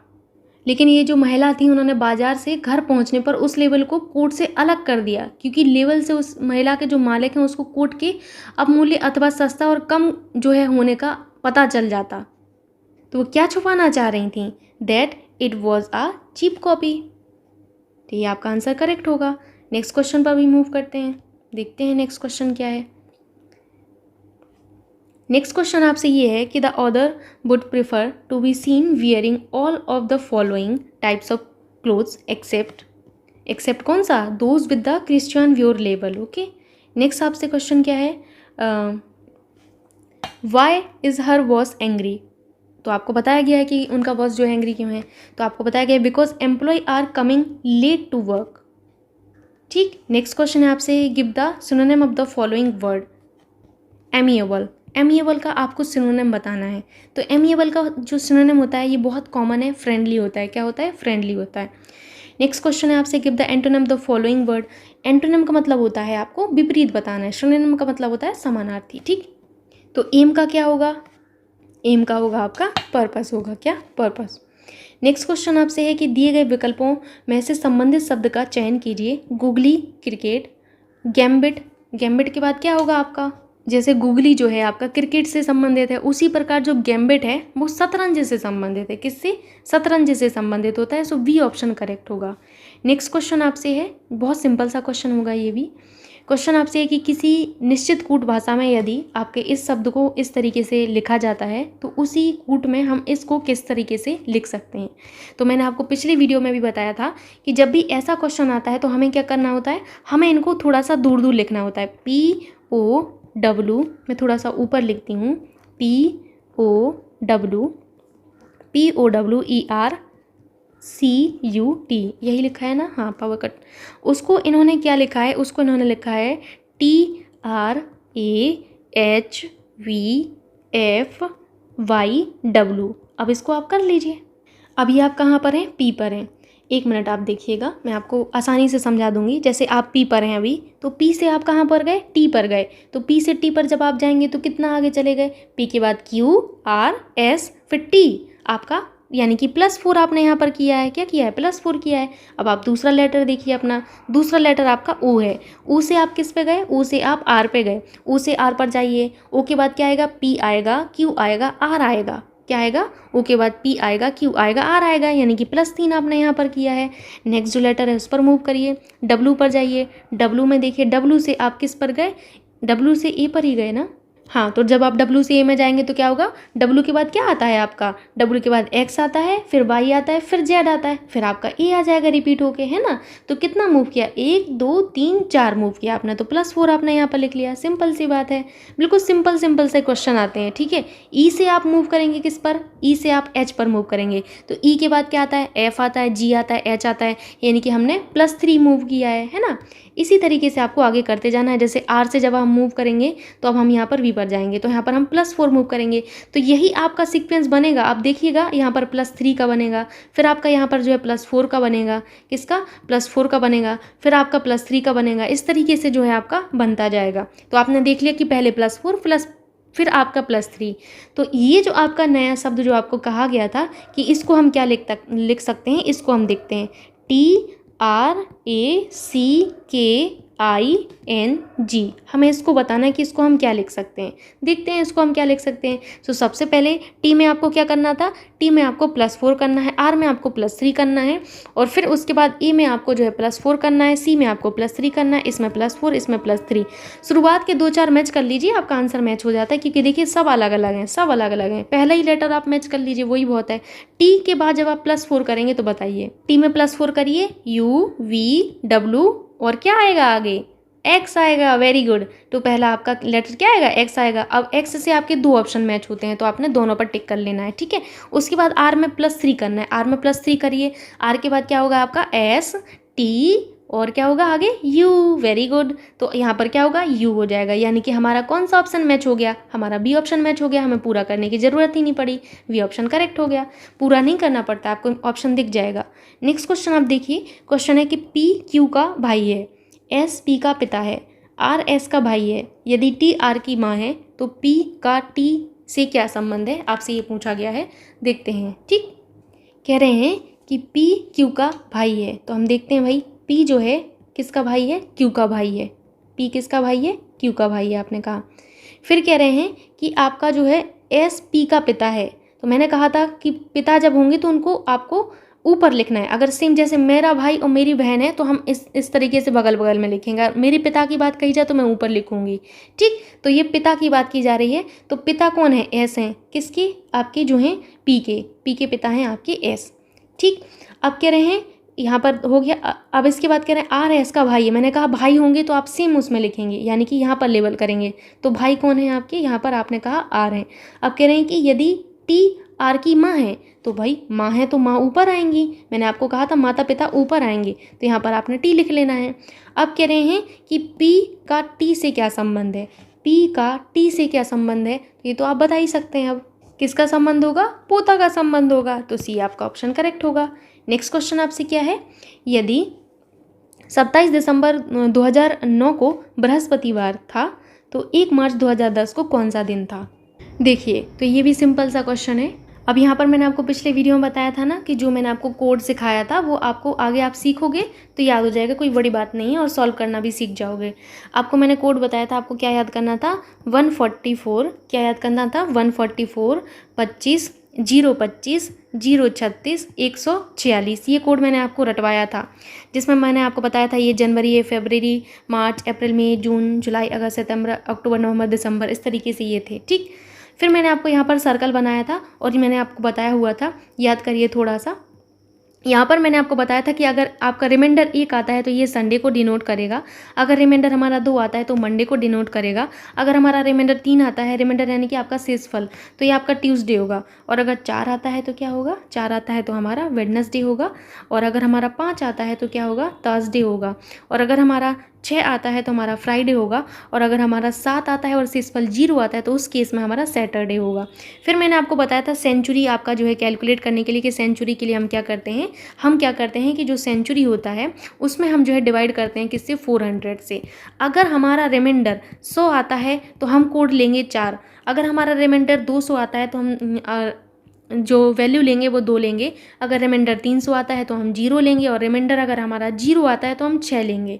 बस आपका काम हो गया। और फॉर्मूला मैंने क्या फॉर्मूला बताया था? फॉर्मूला क्या बताया था? सबसे पहले आपको डेट लिखना होता है, डेट के बाद आपको प्लस करना होता है मंथ, फिर उसके बाद आपको लिखना होता है ईयर, ईयर के बाद आपको लिखना होता है लीप ईयर, फिर आपको लिखना होता है सेंचुरी, ठीक है। ये जो है आपका मैंने बताया था फॉर्मूला डिवाइडेड बाई 7 करना होता है। बस आपका यहाँ से काम बन गया। इतना आप नोट कर लीजिएगा, अगर आपने पहले वीडियो में नोट नहीं किया हो तब। देखते हैं इसको। सबसे पहले मैंने आपको क्या कहा है कि आपको जो फॉर्मूला बताया गया उसको आपको याद रखना है। 27 दिसंबर 2009 को हम सॉल्व करते हैं पहले, ठीक है। इसको देखते हैं हम। Date, month, year, leap year और सबसे बाद में आपका सेंचुरी डिवाइडेड बाई आप 7 करेंगे। डेट कितनी है? 27। दिसंबर का कोड कितना है? ध्यान से देखिए, दिसंबर का कोड 6 है, लिखा है आपने, देखिएगा। ईयर क्या होते हैं? लास्ट के 2 अंक आपके ईयर में काउंट हो जाते हैं, तो 0+09 आपका जो हो जाएगा वो आपका क्या होगा? ईयर होगा। लीप ईयर क्या होगा? ये जो आपके लास्ट के 2 अंक हैं उसको आपको 4 से डिवाइड करना है, तो कितनी बार जाएगा? 4 दूनी 8, 2 बार गया ना, तो यानी कि 2 लीप ईयर हो गए। उसके बाद आपका सेंचुरी कैसे कैलकुलेट करते हैं? तो मैंने बताया सेंचुरी के लिए इसमें से ईयर हटा दो, तो ईयर हटा देंगे तो हमारा 2000 बचेगा। अब इस 2000 को आपको क्या करना है? 400 से डिवाइड करना है। 400 से डिवाइड करिए, 4 पंचा 20, यानी कि 0 शेषफल बचा। 0 शेषफल होने की कैटेगरी में हम 6 लिखते हैं। यहाँ पर 6 हमारा कोड है, डिवाइडेड बाई हम 7 करेंगे। जोड़िए इन सबको, 50 आएगा। 50/7 करिए। 50 जब 7 करेंगे, 7 49, यानी कि शेषफल कितना बचा है आपका? शेषफल 1 बचा है। जब शेषफल 1 आता है तो हमारा संडे होता है। क्या होता है? हमारा संडे होता है। लेकिन ये तो कह रहे हैं बृहस्पतिवार है। बृहस्पतिवार का मतलब क्या होता है? लेकिन इन्होंने तो कहा है कि बृहस्पतिवार है। बृहस्पतिवार का मतलब क्या होता है? गुरुवार होता है। क्या होता है? गुरुवार होता है। यानी कि संडे के बाद मंडे, ट्यूसडे, वेडनेसडे, उसके बाद थर्सडे आता है ना। यानी कि कितना प्लस किया गया होगा? संडे के बाद मंडे, ट्यूसडे, वेडनेसडे, थर्सडे, यानी कि +4 किया हो गया, तब आपका गुरुवार यहाँ पर दिया गया है ना। तो ये आपने देखा कि +4 करके लिखा है। तो अब हम 1 मार्च 2010 को देख लेते हैं। किसको? 1 मार्च 2010 को। 1 मार्च 2010 को देख लेते हैं। सबसे पहले आपको क्या लिखना है? आपको डेट लिखनी है। मंथ, मार्च का कोड क्या है आपका? 4 है मार्च का कोड। उसके बाद आपको क्या लिखना है? मार्च के कोड के बाद आपको क्या लिखना होता है? आपको ईयर लिखने होते हैं। ईयर कितने हैं इसमें? 10 हैं। ईयर के बाद आपको लीप ईयर लिखने होते हैं। लीप ईयर यानी कि 10/4, यानी कि 2 लीप ईयर होंगे इसमें, है ना। फिर आपको क्या करना है? उसके बाद आपको सेंचुरी लिखनी होती है, यानी कि 2000 डिवाइडेड बाई कितना? 400। तो फिर से रिमाइंडर 0 ही आएगा। तो 0 के केस में हम 6 लिखते हैं, डिवाइडेड बाई आपको 7 कर देना है। 4 और 1 5, 5 और 10 कितना होता है? 15, 15 और 2 कितना होता है? 17, 17 और 6 कितना होता है? 17 और 6 23, ठीक, डिवाइडेड बाई 7। जब 7 से इसको डिवाइड करेंगे, 7 या 21, तो शेषफल कितना बचा आपका? शेषफल आपका 2 बचा। मैंने कहा था जब आपका शेषफल 2 आए तो कौन सा दिन होता है? शेषफल 2 होने की कैटेगरी में आपका मंडे होता है। कौन सा दिन होता है? मंडे होता है। अब मंडे में आप 4 जोड़ दीजिए। मंडे में जब 4 जोड़ेंगे तो क्या होगा? 1 जोड़ो तो मंडे के बाद ट्यूसडे आया, फिर 1 जोड़ो तो वेडनेसडे आया, फिर 1 जोड़ो तो थर्सडे आया, फिर 1 जोड़ो तो फ्राइडे आ गया, है ना। यानी कि 4 जोड़ने पर कौन सा दिन आया? फ्राइडे आया। फ्राइडे को हिंदी में क्या कहते हैं? बताइए आप लोग, क्या कहते हैं फ्राइडे को? शुक्रवार। तो आपका कौन सा दिन आ गया? शुक्रवार आ गया। यही आपका आंसर है। बिल्कुल सिंपल सा क्वेश्चन था ये तो, ठीक है। याद हो गया अब आपको किस तरीके से आपको ये कोड रखना है अपना। मूव करते हैं नेक्स्ट क्वेश्चन पर। नेक्स्ट क्वेश्चन आपसे ये है कि निर्देश 4 शब्द दिए गए हैं, जिनमें से 3 किसी न किसी तरह समान है और 1 असमान है। उस असमान शब्द का चयन करें। शहनाई, बांसुरी, सैक्सोफोन, मैंडोलिन। तो यहाँ पर आपको बताना है कि कौन सा इनमें से असमान है। अगर हम देखें, शहनाई जो होता है आपका, और जो सैक्सोफोन होता है आपका, और जो बांसुरी होता है, इसको हम फूंक मारकर जो है बजाते हैं, जबकि मैंडोलिन ऐसा नहीं है। मैंडोलिन में आपकी स्ट्रिंग होती हैं। क्या होती हैं? स्ट्रिंग होती हैं। तो आपका भिन्न डी हो गया, ठीक। नेक्स्ट क्वेश्चन देखते हैं। जुलाई 2022 में संपन्न टेनिस की ग्रैंड स्लैम प्रतियोगिता विंबलडन 2022 में पुरुष एकल का खिताब किसने जीता है? तो ये तो आप लोग बहुत अच्छे से पढ़े हुए हैं। किसने ये खिताब जीता है बताइए आप लोग। तो ये आपका किसने जीता है? नोवाक जोकोविच ने जीता है। नोवाक जोकोविच कहाँ के हैं? तो ये सर्बिया के हैं। याद रखिएगा, बार बार आपको बताया जाता है सर्बिया के हैं, ठीक। और महिला एकल का खिताब किसने जीता है? तो कजाकिस्तान की एलिना रबाकिना ने जीता है। किसने जीता है? एलिना रबाकिना। एलिना रिवाकिना कहाँ की हैं ये? तो ये कजाकिस्तान की हैं। कहाँ की? कजाकिस्तान। याद रखेंगे आप लोग, कजाकिस्तान, ठीक। मूव करते हैं नेक्स्ट क्वेश्चन पर, जो कि आपसे ये है कि किस भारतीय प्रौद्योगिकी संस्थान यानी कि IIT के शोधकर्ताओं द्वारा कैंसर का पता लगाने हेतु PIVOT नामक एक कृत्रिम बुद्धिमत्ता आधारित एक उपकरण विकसित किया गया है। तो आपको बताना है किस IIT ने आपका ये किया है। तो हम ऑप्शन पर मूव करते हैं, आप लोग देख लीजिएगा, शायद आपको याद आ जाए। तो ये जो आपका किया है IIT मद्रास ने किया है। किसने? IIT मद्रास ने किया है। IIT मद्रास के शोधकर्ताओं ने कैंसर का पता लगाने के लिए पाइवोट नामक एक कृत्रिम बुद्धिमत्ता आधारित उपकरण विकसित किया हुआ है, ठीक। नेक्स्ट क्वेश्चन है, जम्मू एवं कश्मीर में रतले जल विद्युत परियोजना का निर्माण किस नदी पर किया गया है? तो याद रखिएगा कि जम्मू कश्मीर में रतले जल विद्युत परियोजना का निर्माण किश्तवाड़ जिले में चिनाब नदी पर किया गया है। किस पर? चिनाब नदी पर किया गया है। कहाँ पर? किश्तवाड़ जिले में। किश्तवाड़ जिले में। किश्तवाड़,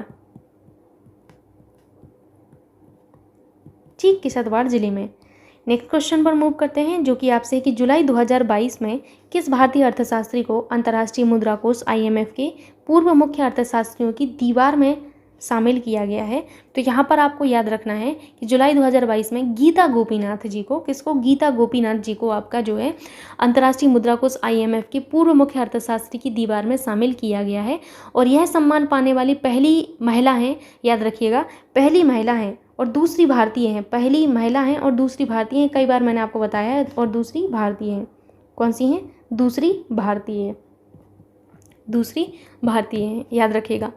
और इससे पूर्व अर्थशास्त्रियों का जो दीवार पर चित्रित होने वाले पहले भारतीय थे वो रघुराम राजन जी थे। कौन थे? रघुराम राजन जी थे।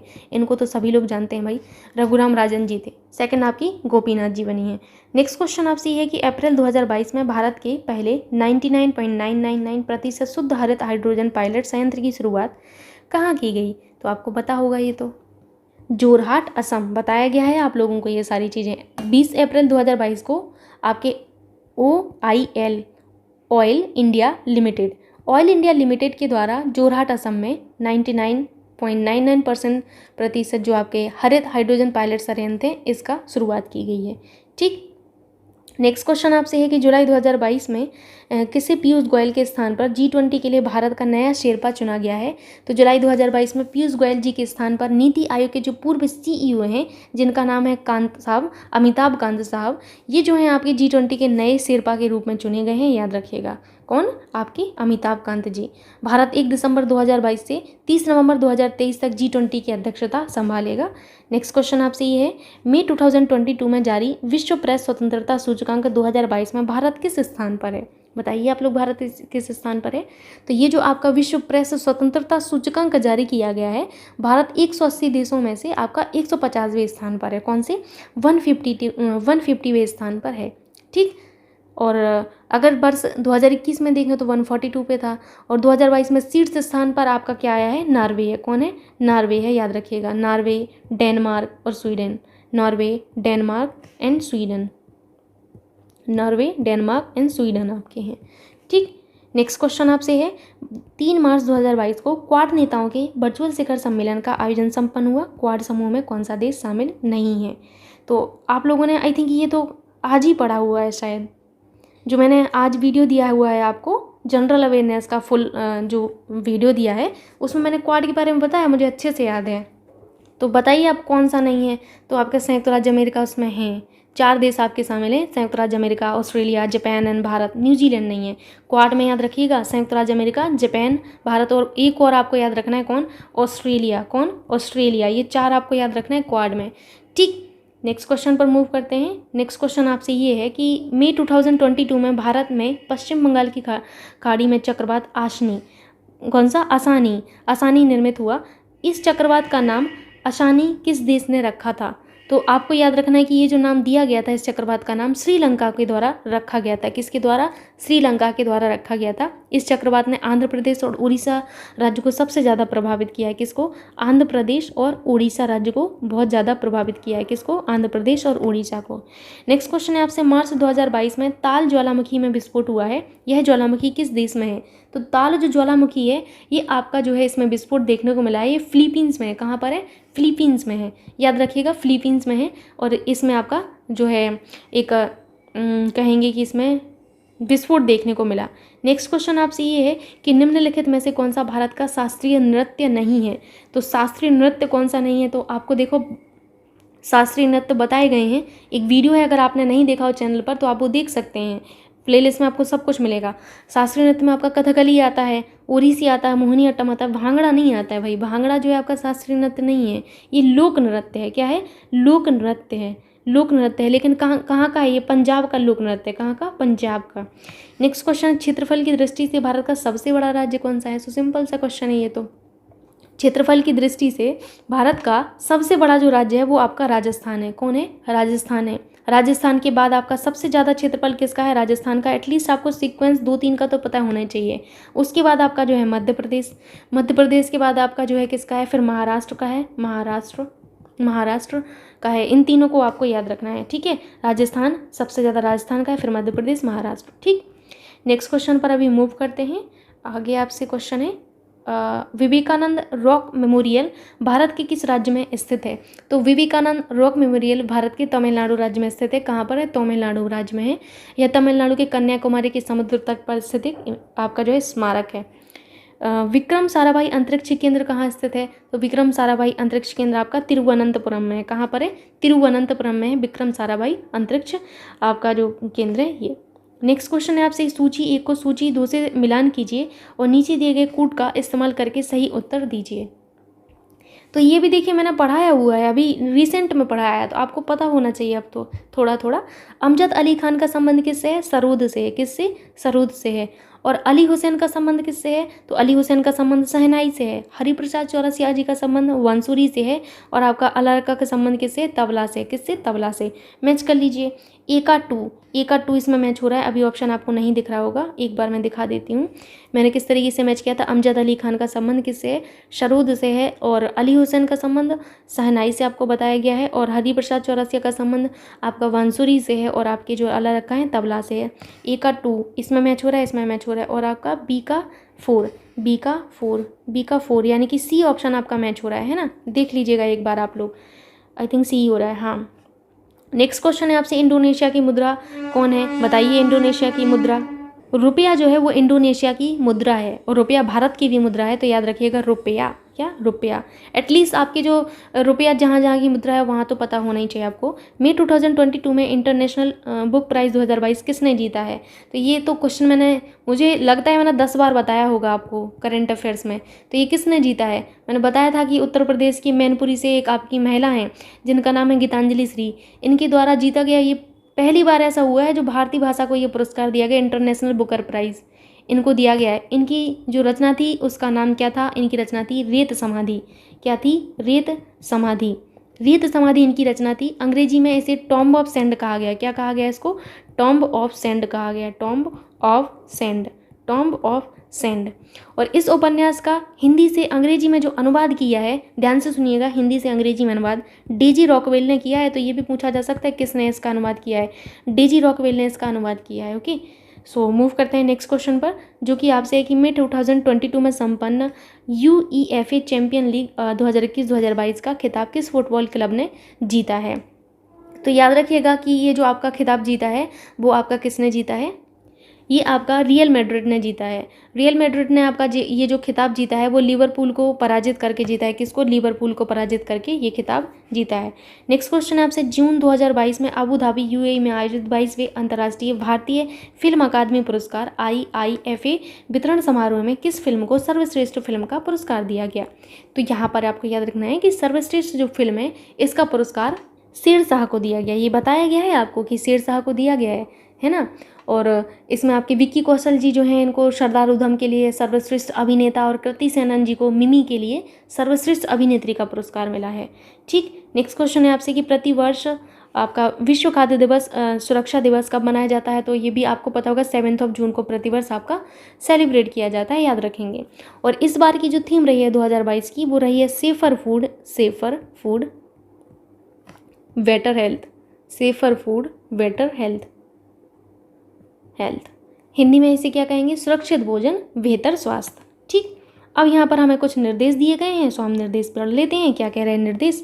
नीचे दिए गए गद्यांश को पढ़कर पूछे गए प्रश्नों का सही सबसे उपयुक्त उत्तर देने वाले विकल्प को चुनिए। हम तो चुन के रहेंगे चाहे जो हो। ठीक, तो आपसे है, लघु उद्योग उन उद्योगों को कहा जाता है जिनके समारंभ एवं आयोजन के लिए भारी भरकम साधनों की आवश्यकता नहीं पड़ती। वे थोड़े से स्थान पर थोड़ी पूंजी और अल्प साधनों से ही प्रारंभ किए जा सकते हैं, फिर भी उनसे सुनिश्चित ढंग से अधिकाधिक लाभ प्राप्त करके देश की निर्धनता, गरीबी, विषमताओं से एक सीमा तक लड़ा जा सकता है। अपने आकार, प्रकार एवं साधनों की लघुता व अल्पता के कारण इस प्रकार के उद्योग धंधों को कुटीर उद्योग भी कहा जाता है। इस प्रकार के उद्योग धंधे अपने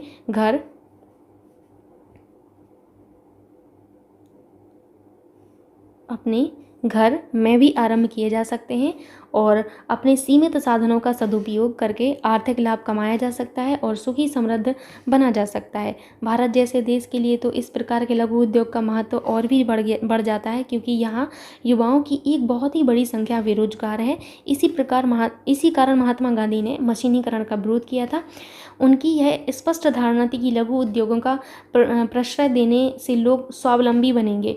मजदूर किसान फसलों की बुआई कटाई से फुर्सत पाकर अपने खाली समय का सदुपयोग भी करेंगे। इस प्रकार आर्थिक समृद्धि तो बढ़ेगी, साथ ही लोगों को अपने घर के पास रोजगार मिल सकेगा। ओके, सो अब हम पढ़ते हैं क्वेश्चन हमसे क्या कह रहे हैं। सिंपल सा होता है, मैंने आपको कहा है पहले क्वेश्चन पढ़ लिया करिए, ठीक, लेकिन मुझे नियमों के अनुसार चलना होगा। उन उद्योगों को लघु उद्योग कहा जाता है। हम किन को लघु उद्योग कहते हैं अब आप बता सकते हैं? जो कम साधनों से शुरू किए जा सकते हैं। सो कौन सा ऑप्शन सही होगा? A option. सेकंड आपका जो 72वां क्वेश्चन है आपका, मशीनीकरण से क्या तात्पर्य है? मशीनीकरण से तात्पर्य है मशीनों का अधिकाधिक उपयोग। तो आपका बी ऑप्शन करेक्ट होगा। नेक्स्ट क्वेश्चन पर चलते हैं, जो कि आपसे ये है कि लघु उद्योगों को प्रश्रय देने के संदर्भ में गांधी जी की क्या धारणा थी? इनकी क्या धारणा थी? लघु उद्योगों को प्रश्रय देने में इनकी धारणा थी कि लोगों को आर्थिक रूप से आत्मनिर्भर बनाया जा सके। किससे? लोगों को आपका जो है आर्थिक रूप से आत्मनिर्भर बनाया जा सके, इसलिए था। डी ऑप्शन करेक्ट होगा। नेक्स्ट क्वेश्चन आपसे ये है, 1 मिनट दीजिएगा। भारत जैसे देशों के लिए लघु उद्योग धंधों का महत्व क्यों बढ़ जाता है? क्योंकि बताइए क्यों बढ़ जाता है यहाँ पर? क्योंकि यहाँ बहुत से लोगों को काम की ज़रूरत है, यहाँ पर युवा इतने ज़्यादा हैं। तो आपका कौन सा ऑप्शन सही होगा? ए ऑप्शन सही होगा। यहाँ पर बहुत से लोगों को काम की ज़रूरत है। गद्यांश के अनुसार प्रश्रय शब्द का भाव क्या है? बताइए। प्रश्रय शब्द का भाव है संरक्षण देना, सिंपल सी बात है। और तो कोई मैच देखो, आपको जब समझ नहीं आया तो ऑप्शन देखना है भाई, ये तो कभी मैच नहीं होगा। नियुक्त करना बिल्कुल भी नहीं हो रहा है। आप जब पढ़ेंगे तो आपको समझ आएगा। स्वीकृति देना नहीं है, अनुमोदन करना नहीं है, जो बचा हुआ है वो आप करेक्ट कर लेंगे। ठीक, अब यहाँ पर फिर से हमें निर्देश दिए गए हैं भाई, निर्देश पढ़ लेते हैं। नीचे दिए गए गद्यांश को पढ़कर पूछे गए प्रश्नों का सही सबसे उपयुक्त उत्तर देने वाले विकल्प को चुनिए। हमें स्वतंत्र हुए 15 वर्ष ही हुए थे कि पड़ोसी चीन ने हमारी पीठ में छुरा भोंक दिया। उत्तरी सीमा की सफ़ेद बर्फीली चोटियाँ शहीदों के खून से सनकर लाल हो गईं। हजारों माँओं की गोद सोनी हो गई, हजारों की मांग सिंदूर पुछ गया और लाखों अभागे बच्चे पिता के प्यार से वंचित हो गए। अब यहाँ पर देखिए, एक जो है उस टाइम का बताया गया है जब हम स्वतंत्र हुए थे, 15 वर्ष ही हुए थे, लेकिन चीन ने फिर क्या किया? हमारी पीठ में छुरा घोंप दिया। तो यहाँ पर मुझे इस शब्द पर थोड़ी सी हंसी आई, लेकिन ये सिचुएशन ऐसी नहीं है। आगे आपसे, गणतंत्र दिवस निकट आ रहा था, देश का हौसला पस्त था, कोई उमंग नहीं रह गई थी पर्व मनाने की। तब यह सोचा गया कि जानी मानी फिल्मी हस्तियां आयोजन में शामिल हों तो भीड़ उमड़ेगी। वहाँ कोई ऐसा गीत प्रस्तुत हो जो लोगों के दिलों को छूकर उन्हें झकझोर सके। चुनौती फिल्म जगत तक पहुँची। यह नौजवान गीतकार प्रदीप ने चुनौती स्वीकारने, आगे देखते हैं, स्वीकारने, ये उस टाइम की जो है सिचुएशन बयां की गई है। स्वीकारने का मन बनाया और गीत लिखना शुरू किया, लेकिन सुर और स्वर के बिना गीत क्या? प्रदीप संगीत निर्देशक सी रामचंद्र के पास पहुंचे, उन्हें गीत पसंद आया और रक्षा मंत्रालय को सूचना दे दी। 26 जनवरी का दिन शुभ दिन आया। लाखों की भीड़ बड़ी उत्सुकता से प्रतीक्षा कर रही थी। तब तक जो धुन बज रही थी वह हटी और थोड़ी देर शांति रही। तभी उस शांति को चीरता हुआ लता मंगेशकर का वेदना और चुनौती भरा स्वर सुनाई हुआ। ए मेरे वतन के लोगों, जरा आँख में भर लो पानी, जो शहीद हुए हैं उनकी जरा याद करो कुर्बानी। तो इनका ये गीत सुनाई दिया। समय जैसे थम गया, सभी के मन एक ही भाव, एक ही रस में डूब गए। गीत समाप्त हो गया। लगभग 2 लाख लोग सिसक रहे थे आंसू से और गीत थमते ही नहीं थे। आगे हम देखते हैं। यहाँ पर अब आपसे पूछा गया है, ए मेरे वतन के लोगों, गीत के बारे में क्या सच नहीं है? आपको बताना है कौन सा इनमें से सच नहीं है। इसके बारे में आपका ये दो कहीं से भी सच नहीं है। आपको देखो, सी रामचंद्र का जिक्र हुआ है, मंगेशकर जी का जिक्र हुआ है, प्रदीप जी का जिक्र हुआ है, मन्ना डे, ये तो कोई बात ही नहीं होती, इनके सब कोई जिक्र ही नहीं हुआ है। देखिए, जो हमसे पैरा हमें दिया जाता है, जिनका जिक्र होता है, हमें वही आंसर देना है, हमें अपने मन से कुछ भी नहीं ऐड करना है, ठीक है। तो यहाँ पर इनका जिक्र नहीं हुआ, तो आप तो आंख बंद करके आंसर कर सकते थे इसमें। भारत में 26 जनवरी का पर्व मनाने की उमंग ना रहने का कारण क्या था? बताइए क्या था? क्योंकि आपने देखा कि छुरा जो भोंक दिया गया था आपके चीन के द्वारा, इस वजह से उस टाइम जो है सिचुएशन ऐसी थी कि खुश होने का जो है उमंग नहीं थी। और हमारे हज़ारों शहीद जो हैं, अब हमारे हज़ारों जो जवान हैं वो शहीद हो चुके थे। तो ये ऐसी सिचुएशन थी कि जहाँ पर जो है 26 जनवरी का पर्व एक हमारे लिए शुभ दिन होता है, लेकिन फिर भी हम उसको उमंग की तरह नहीं सेलिब्रेट कर रहे थे। तो इसका क्या होगा आंसर? हज़ारों युवकों का शहीद होना, है ना। मूव करते हैं नेक्स्ट क्वेश्चन पर, जो कि आपसे है कि रक्षा मंत्रालय को क्या सूचना दी गई होगी? बताइए, रक्षा मंत्रालय को क्या सूचना दी गई होगी? तो आपके रक्षा मंत्रालय को गीत प्रस्तुत करने की चुनौती स्वीकार करने की सूचना दी गई थी। क्या? गीत प्रस्तुत करने की चुनौती स्वीकार करने को दी गई थी। ठीक, नेक्स्ट क्वेश्चन हम देखते हैं, पीठ में छुरा भोंकना का अर्थ क्या है?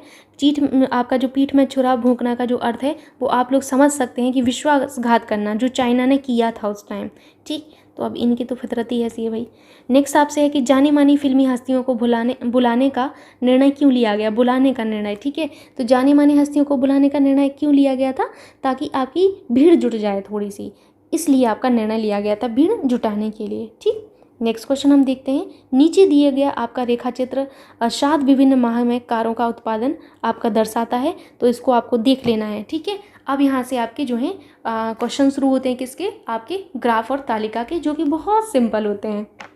पहला तो मैं आपसे ये कहूँगी कि डरना नहीं है आपको, ठीक है, डरना किसी कीमत पर नहीं है, बहुत सिंपल होता है पेपर।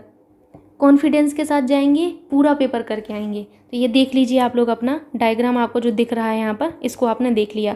ठीक, सो अब हम क्वेश्चन पर मूव करते हैं, हम देख लेते हैं। आपने स्क्रीनशॉट ले लिया होगा, ऐसा मैं उम्मीद कर रही है आपसे। अब देखते हैं हमारा क्वेश्चन कहता है। क्वेश्चन कहता है M2 महीने में कारों का उत्पादन M1 महीने में कारों के उत्पादन से कितना प्रतिशत अधिक है?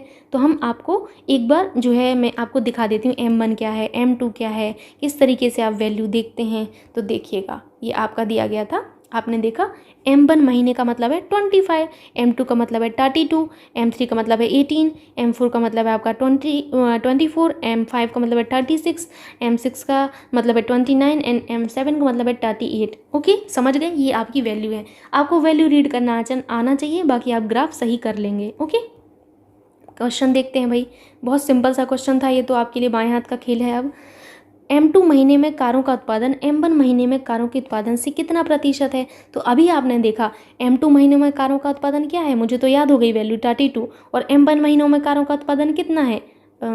25 था, देख लीजिएगा 25 ही था। तो कह रहे हैं कितना प्रतिशत अधिक है। अब आप बता नहीं पाएंगे 32 से 25 में कितना आपका अधिक है। हम प्रतिशत में तो बाद में बताएंगे, पहले तो हम ये देख लें कि कितना अधिक है। तो आप जब देखेंगे तो कितना अधिक है, 25 आपका 25 से 32 कितना अधिक है? तो आप कहेंगे यहाँ पर जो है 7 अधिक है। कितना अधिक है? 7 अधिक है हमारा। 25 से 32 कितना अधिक है? 7 अधिक है। लेकिन हमें परसेंट में बताना है, और किससे बताना है? अब ये आपको देखो डिसाइड करना है किससे बताना है।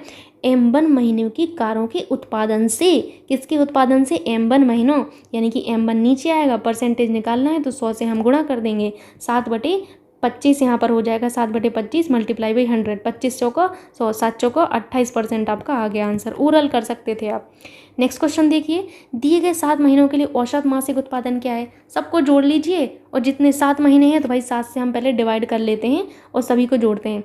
आपका M1 के लिए 25 था, M2 के लिए 32 था, M3 के लिए 18 था, M4 के लिए 24 था, M5 के लिए 36 था, है ना, और M6 के लिए 29 था, और M7 के लिए 38 था, है ना। तो इन सभी को जोड़ लीजिए। अब 202 आया, और यहाँ पर आपका 7 हो गया। 7 से डिवाइड करिए इसको, 7 दूनी 14 हो जाएगा। यहाँ पर कितना बचेगा आपका? 6 बचेगा, यानी कि 62 हो गया। 7 7 49, 7 8 56 हो जाएगा। तो यहाँ पर हो जाएगा 28 पॉइंट लगभग आ रहा, और ऐसा किसी आंसर में मैच ही नहीं हो रहा, तो आप कहेंगे एक ही सिंपल है, तो हमें पॉइंट के बाद निकालने की ज़रूरत ही नहीं पड़ी। ठीक, नेक्स्ट क्वेश्चन देखते हैं। नेक्स्ट क्वेश्चन भी आपसे सिंपल सा क्वेश्चन है कि M2 और M3 महीनों में कारों का कुल उत्पादन M4 M5 महीनों में कारों के उत्पादन से कितना कम है? तो ये तो बहुत सिंपल सा क्वेश्चन हो गया। अब आपके लिए आपने देखा M2 में कितना था, मुझे तो याद भी हो गया, 32, M3 में कितना था? 18 था। तो इन दोनों को जोड़िए, कितना हो जाएगा? 8 और 2 10 को 0 हासिल का 1 होगा, 3 और 1 4 और 1 5, यानी कि 50 हो जाएगा। M4 में कितना था? M4 में 24 था, M5 में 36 था। इन दोनों को जोड़ेंगे, 6 4 10, यानी कि 60 हो जाएगा। ठीक, 60 हो गया। अब बताइए इनमें कितने का अंतर है? तो आप कहेंगे कि 10 का अंतर है। आया ना मज़ा आपको? सिंपल सा था ना, तो आपका सी ऑप्शन करेक्ट होगा। नेक्स्ट है आपसे कि M1 तथा M6 महीनों का औसत इन सभी महीनों के औसत का योग है। आपको बताना है इन M1 और M6 महीनों का औसत और इन महीनों के औसत का योग है। योग बताना है तो हम कर लेते हैं। M1 में कितना था? 25 था, और M6 में कितना था? 26 था। भाई औसत पूछा गया है, ये गलती मत करना कभी, औसत निकालना है। M1 और M2 यानी कि 2 क्वांटिटी हैं, तो हम 2 से डिवाइड कर देंगे। कितना होगा? 54 डिवाइडेड बाई 2, यानी कि यहाँ पर हमारा 27 आ जाएगा। M3 M4 M5 को देख लेते हैं। इनमें हमारा 18 था, M4 में हमारा 24 था, M5 में 36 था, और यहाँ पर कितनी क्वांटिटी है, 1 2 3, तो आपने लिखा 3 है। सो हम करेंगे 78 डिवाइडेड बाई 3 यानी कि 26। अब इनको जोड़ने को कहा गया था, तो क्या आप 27 में 26 नहीं जोड़ पाएंगे? जोड़ लेंगे, 53 होगा, है ना। बी ऑप्शन करेक्ट होगा। नेक्स्ट क्वेश्चन देखते हैं हम।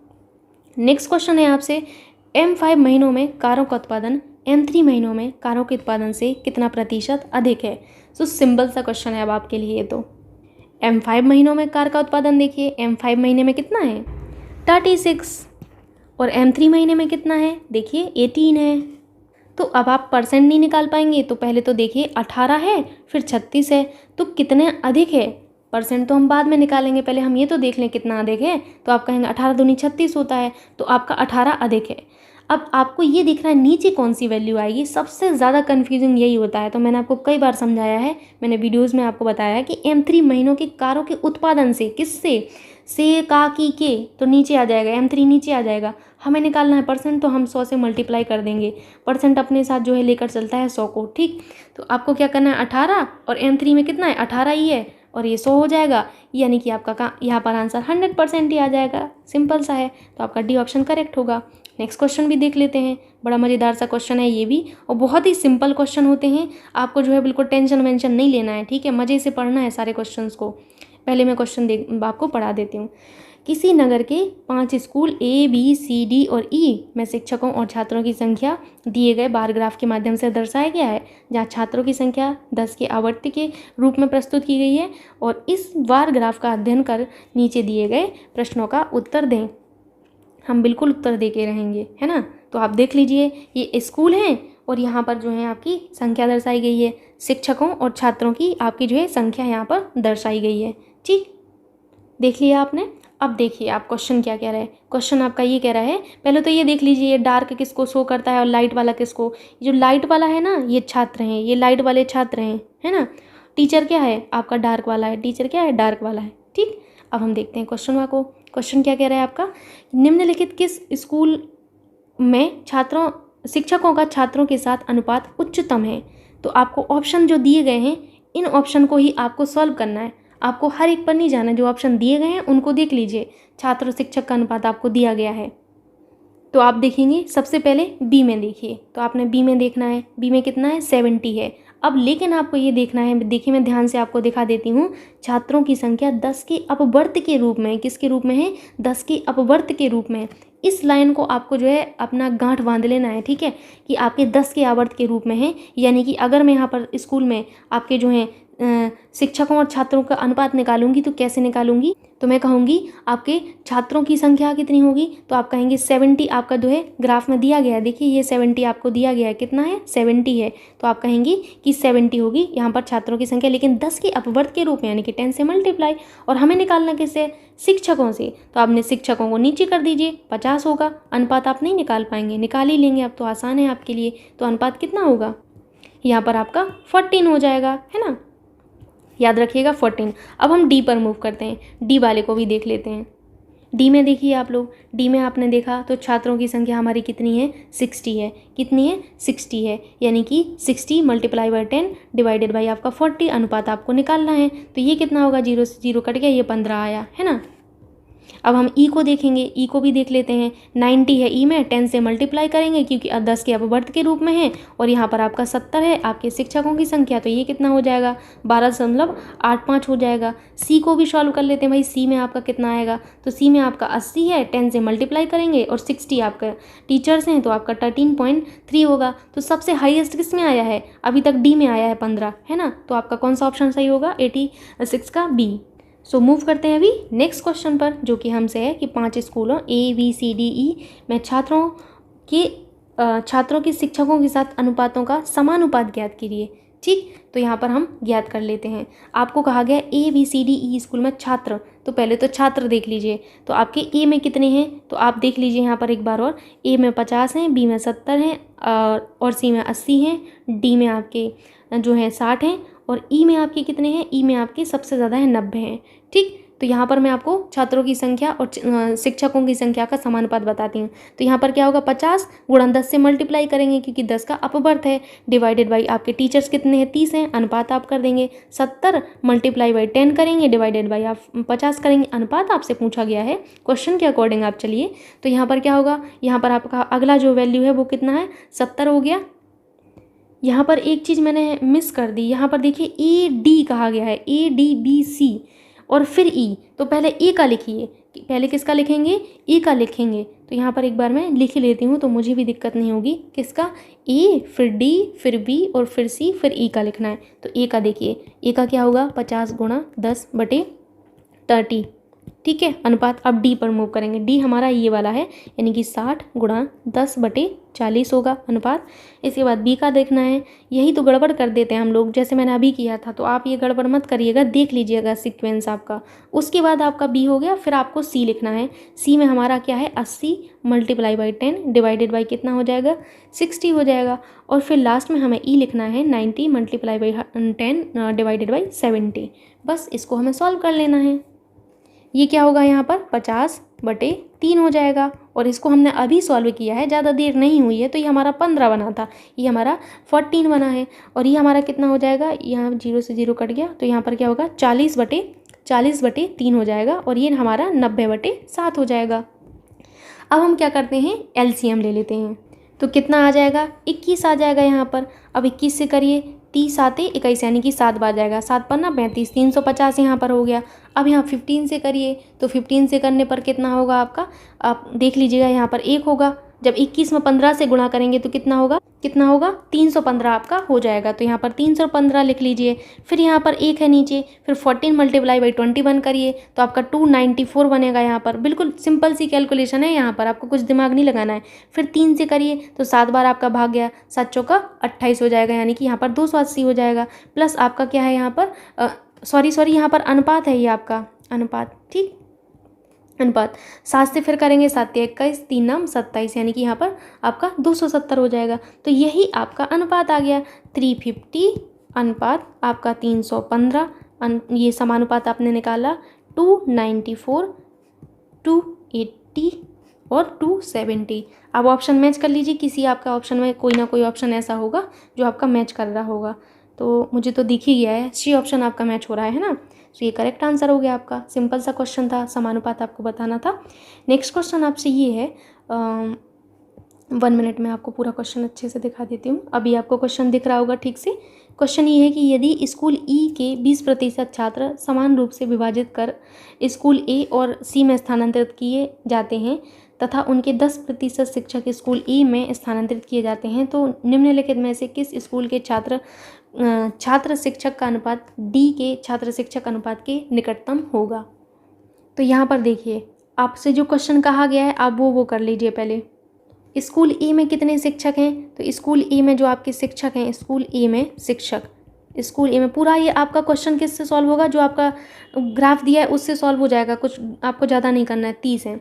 और स्कूल ए में छात्र कितने हैं आपके, स्कूल ए में छात्र आपके 50 से और 10 से अब बढ़ते था, यानी कि आपका यहाँ पर 500 हो जाएगा, है ना।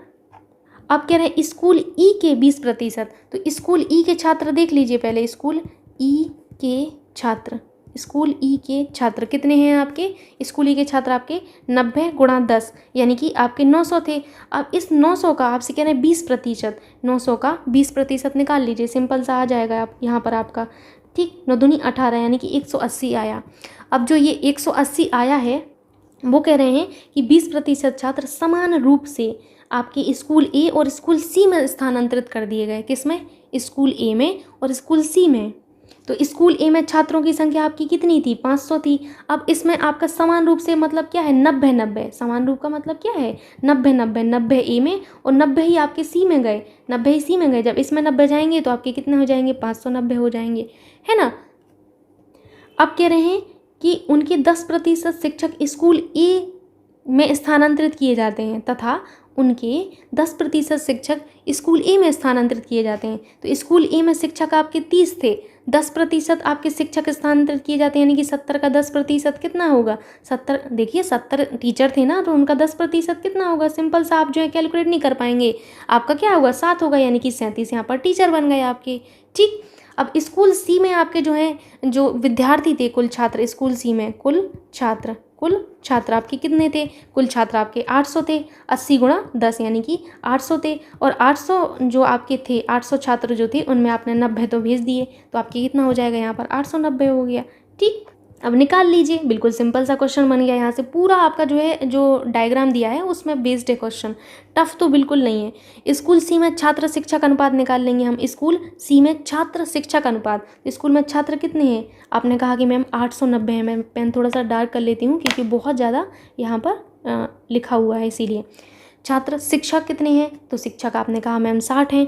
फिर मैंने पूछा आपसे अनुपात क्या होगा, तो आपने यहाँ पर निकाला 14.8 आ जाएगा यहाँ पर। फिर आप कहेंगे कि स्कूल डी में आपके पूछा गया है, तो स्कूल डी में देख लीजिए। स्कूल डी में आपके छात्र शिक्षक अनुपात, शिक्षक कितने हैं आपके जो हैं, आप कहेंगे 40 हैं। छात्र कितने थे आपके? 600 थे, तो आपने अनुपात निकाल लिया, तो ये आपका 15 आया। ठीक, तो आप बताइए कि किसके बराबर होगा। आपको जो बताना था आप ऑप्शन से चेक कर सकते हैं किसके बराबर होगा। ए का निकालिए, सी का निकालिए, ई का निकालिए, बी का निकालिए, तो आपका जो आएगा वो आपका जो 14.8 जो है लगभग इसी के बराबर आएगा। सिर्फ डी के बराबर आ रहा है, आप मैच करके देख लीजिए, और किसी के बराबर नहीं आ रहा है। ठीक, तो आप देखेंगे कौन सा ऑप्शन मैच हो रहा है, डी का किससे है? सी के साथ आपका जो है मैच हो रहा है वैल्यू, तो आपका सी ऑप्शन करेक्ट होगा। पूरा क्वेश्चन बेस्ड है आपका, डायग्राम पर देख लीजिएगा। सभी 5 स्कूलों में शिक्षकों का औसत बताइए, तो ये तो बहुत सिंपल क्वेश्चन हो गया। 30 + 50 + 60 + 40 + 70 डिवाइडेड बाई कितने? 5 स्कूल हैं तो 5 से डिवाइड कर दीजिए। 250/5 यानी कि 25, 0 यानी कि 50 आपका आ गया आंसर, करेक्ट हो गया। नेक्स्ट क्वेश्चन पर देखें। क्वेश्चन ये है कि यदि स्कूल सी में 10% छात्र स्कूल डी में स्थानांतरित कर दिए जाएं, तो अब स्कूल सी में शेष बचे छात्र और स्कूल डी में कुल छात्रों की संख्या का अनुपात होगा। ये भी सिंपल सा क्वेश्चन है, देख लेते हैं हम इसको भी एक बार, ध्यान से देखिएगा। स्कूल सी में कुल छात्रों की संख्या कितनी है? तो स्कूल सी में जो छात्र हैं आपके, ध्यान से देखिएगा, 80 हैं, लेकिन आपका जो है 10 का अपवर्त है, तो आपको 10 से मल्टीप्लाई करना होगा, यानी कि आपके 800 आ जाएंगे। अब कह रहे हैं कि स्कूल डी में स्थानांतरित कर दिए जाते हैं। 10% छात्र आपके स्कूल डी में स्थानांतरित कर दिए गए। 10% का मतलब क्या है? 800 का 10%। तो ये बिल्कुल ओरल कैलकुलेशन है, लेकिन फिर भी मैं बता देती हूँ, 80। ठीक, 10% छात्र स्थानांतरित किए गए, तो अब सी में कितने बचे? 800 - 80, तो अब कितना हो जाएगा यहाँ पर? 720 बचा है ना। अब स्कूल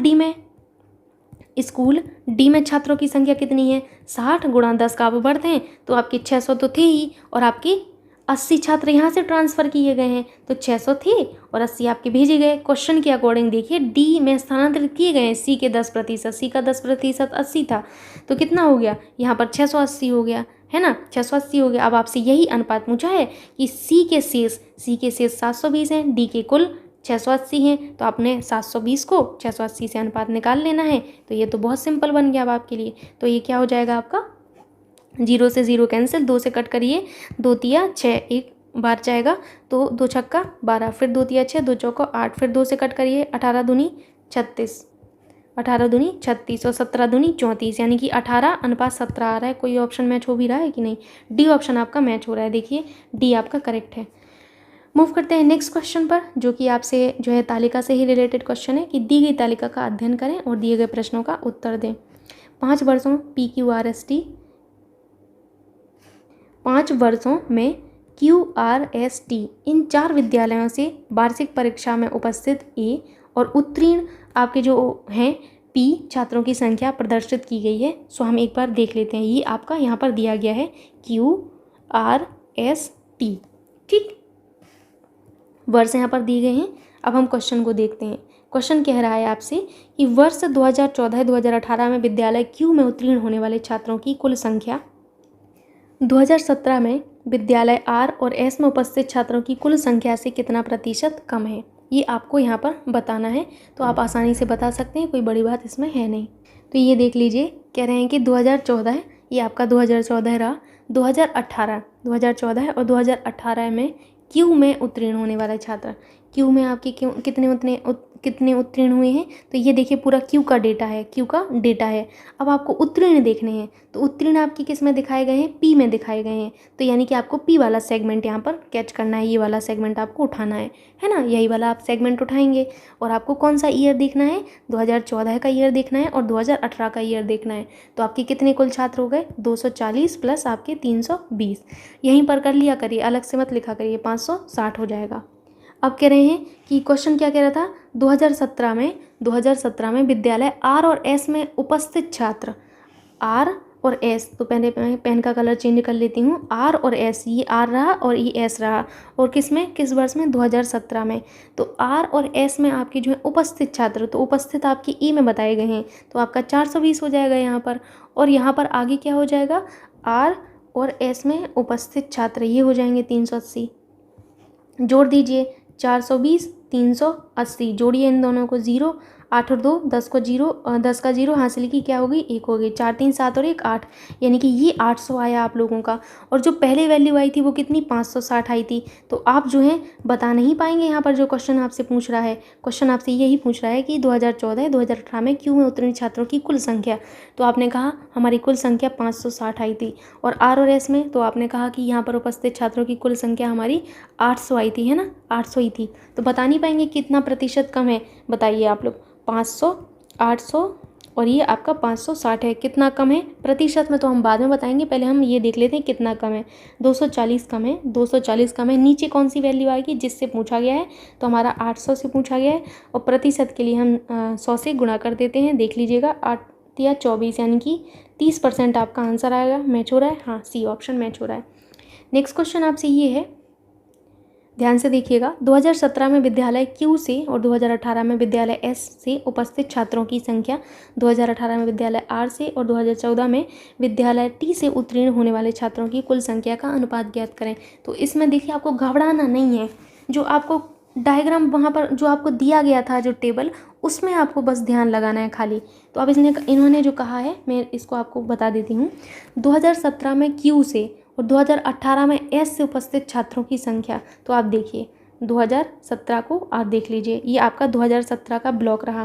कह रहे हैं 2017 में क्यू से उपस्थित, तो क्यू से उपस्थित ये रहे, और आपके 2018 में विद्यालय एस से, 2018 में विद्यालय एस से उपस्थित, तो आपके क्या हो गए, 400 हो गए। 350 और 400 को जोड़िए तो 750 हो गया आपका। कह रहे हैं 2018 में विद्यालय आर से, एक बार मैं पेन का कलर चेंज कर लेती हूँ, थोड़ा सा डार्क कर लेती हूँ, 2018, तो 2018 में ही हैं आप लोग। और आर से आपकी उत्तीर्ण, आर जो है ये हैं, आर में उत्तीर्ण आपके कितने हैं, 405 हैं। और फिर कह रहे हैं आपके जो है आर से उत्तीर्ण, और 2014 में आपका क्या है, टी से उत्तीर्ण, तो टी में उत्तीर्ण क्या है, 250 हैं। क्वेश्चन देखिएगा तब आपको समझ में आएगा। उत्तीर्ण बोला है, सॉरी पी होगा ये वाला, ये तो आपका उपस्थित है, तो 225 होगा, कितना, 225, जोड़िए तो 630 आ गया। अब हम मूव करते हैं क्वेश्चन पर, और देख लीजिए एक बार, ये रहा क्वेश्चन। क्या वैल्यू आई आपकी, 750, और क्या आया हमारा, 750 के बाद हमारा क्या आया था, 630 आया था।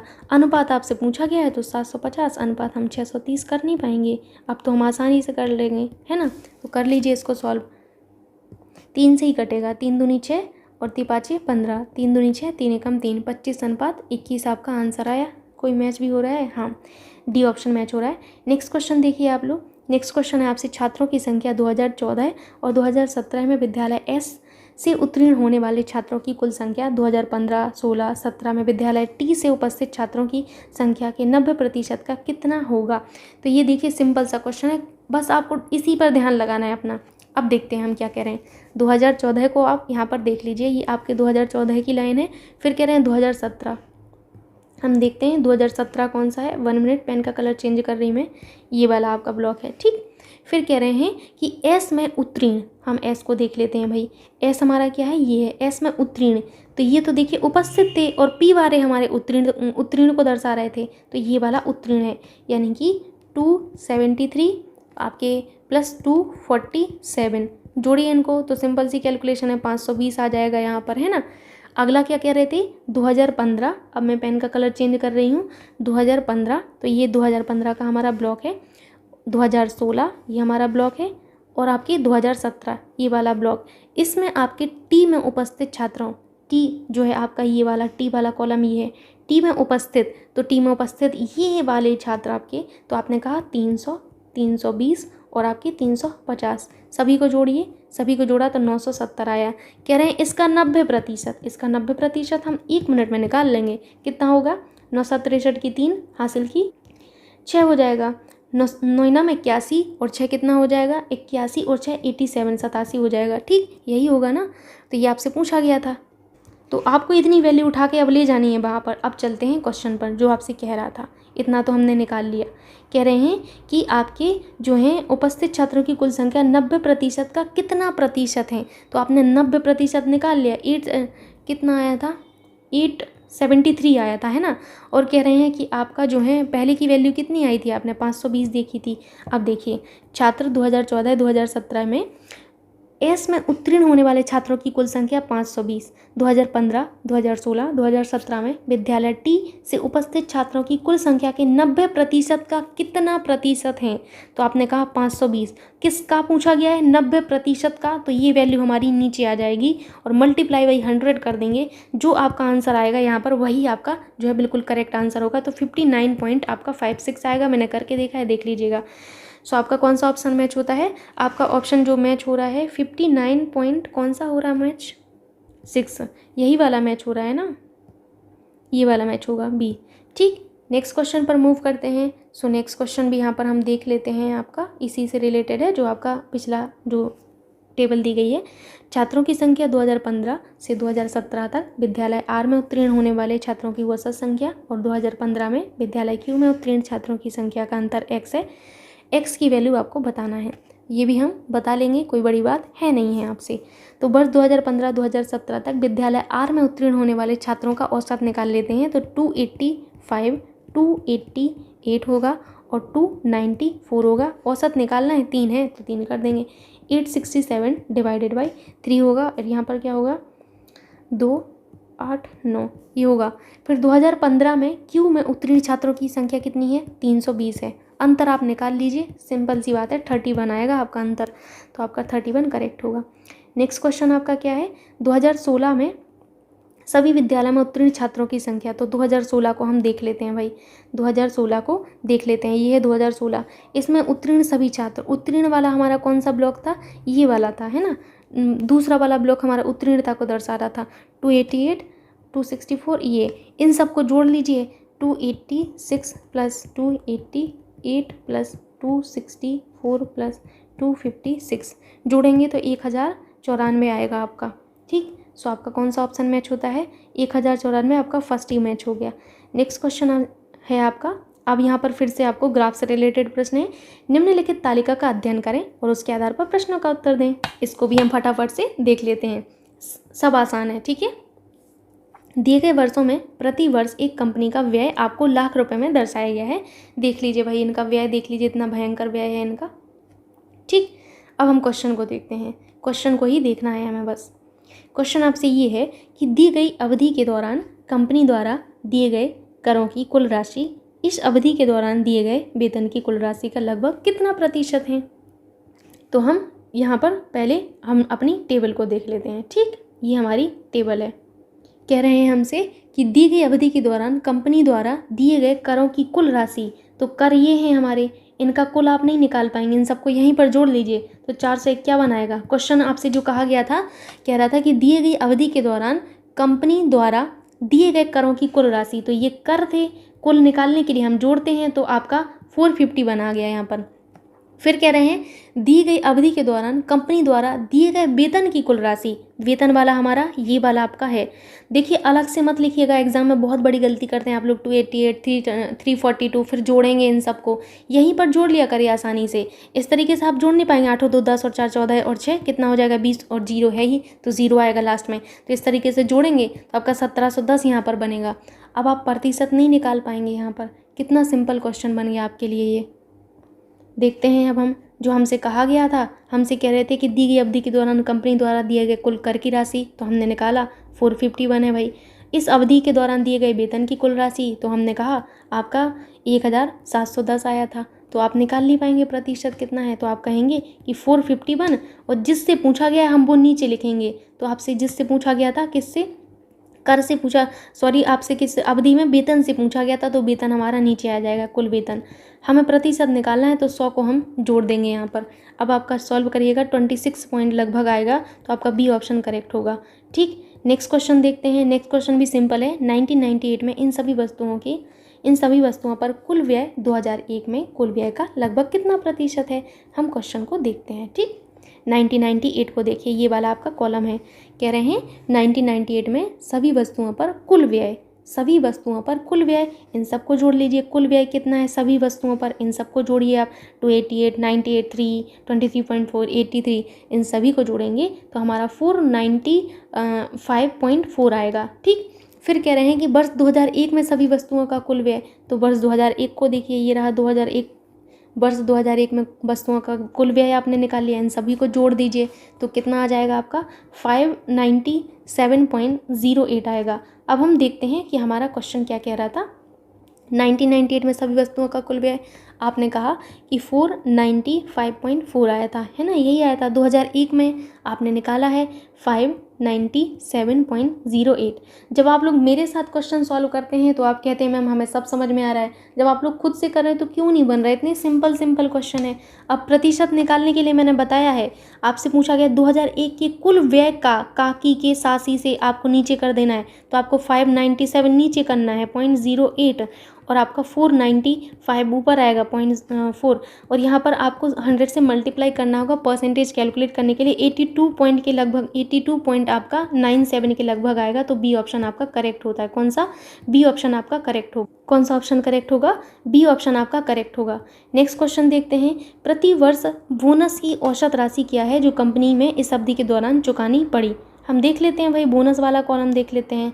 जो आपको बोनस दिया गया है वो आपको दिख ही रहा होगा, ये आपका बोनस है। बोनस का औसत निकाल लीजिए, निकाल नहीं पाएंगे आप, 3 को जोड़िए, इन सभी को जोड़िए, इन सभी को आपने जोड़ा तो आपका 17 आया। कितना आया, 17 आया। डिवाइडेड बाई कितनी राशियाँ, 1, 2, 3, 4, 5, तो हम 5 से डिवाइड कर देंगे, 3.4 आपका आ जाएगा। सो आप आंसर में क्या करेंगे, देखो आपको कोई ना कोई ऑप्शन दिख ही रहा होगा, 3.4।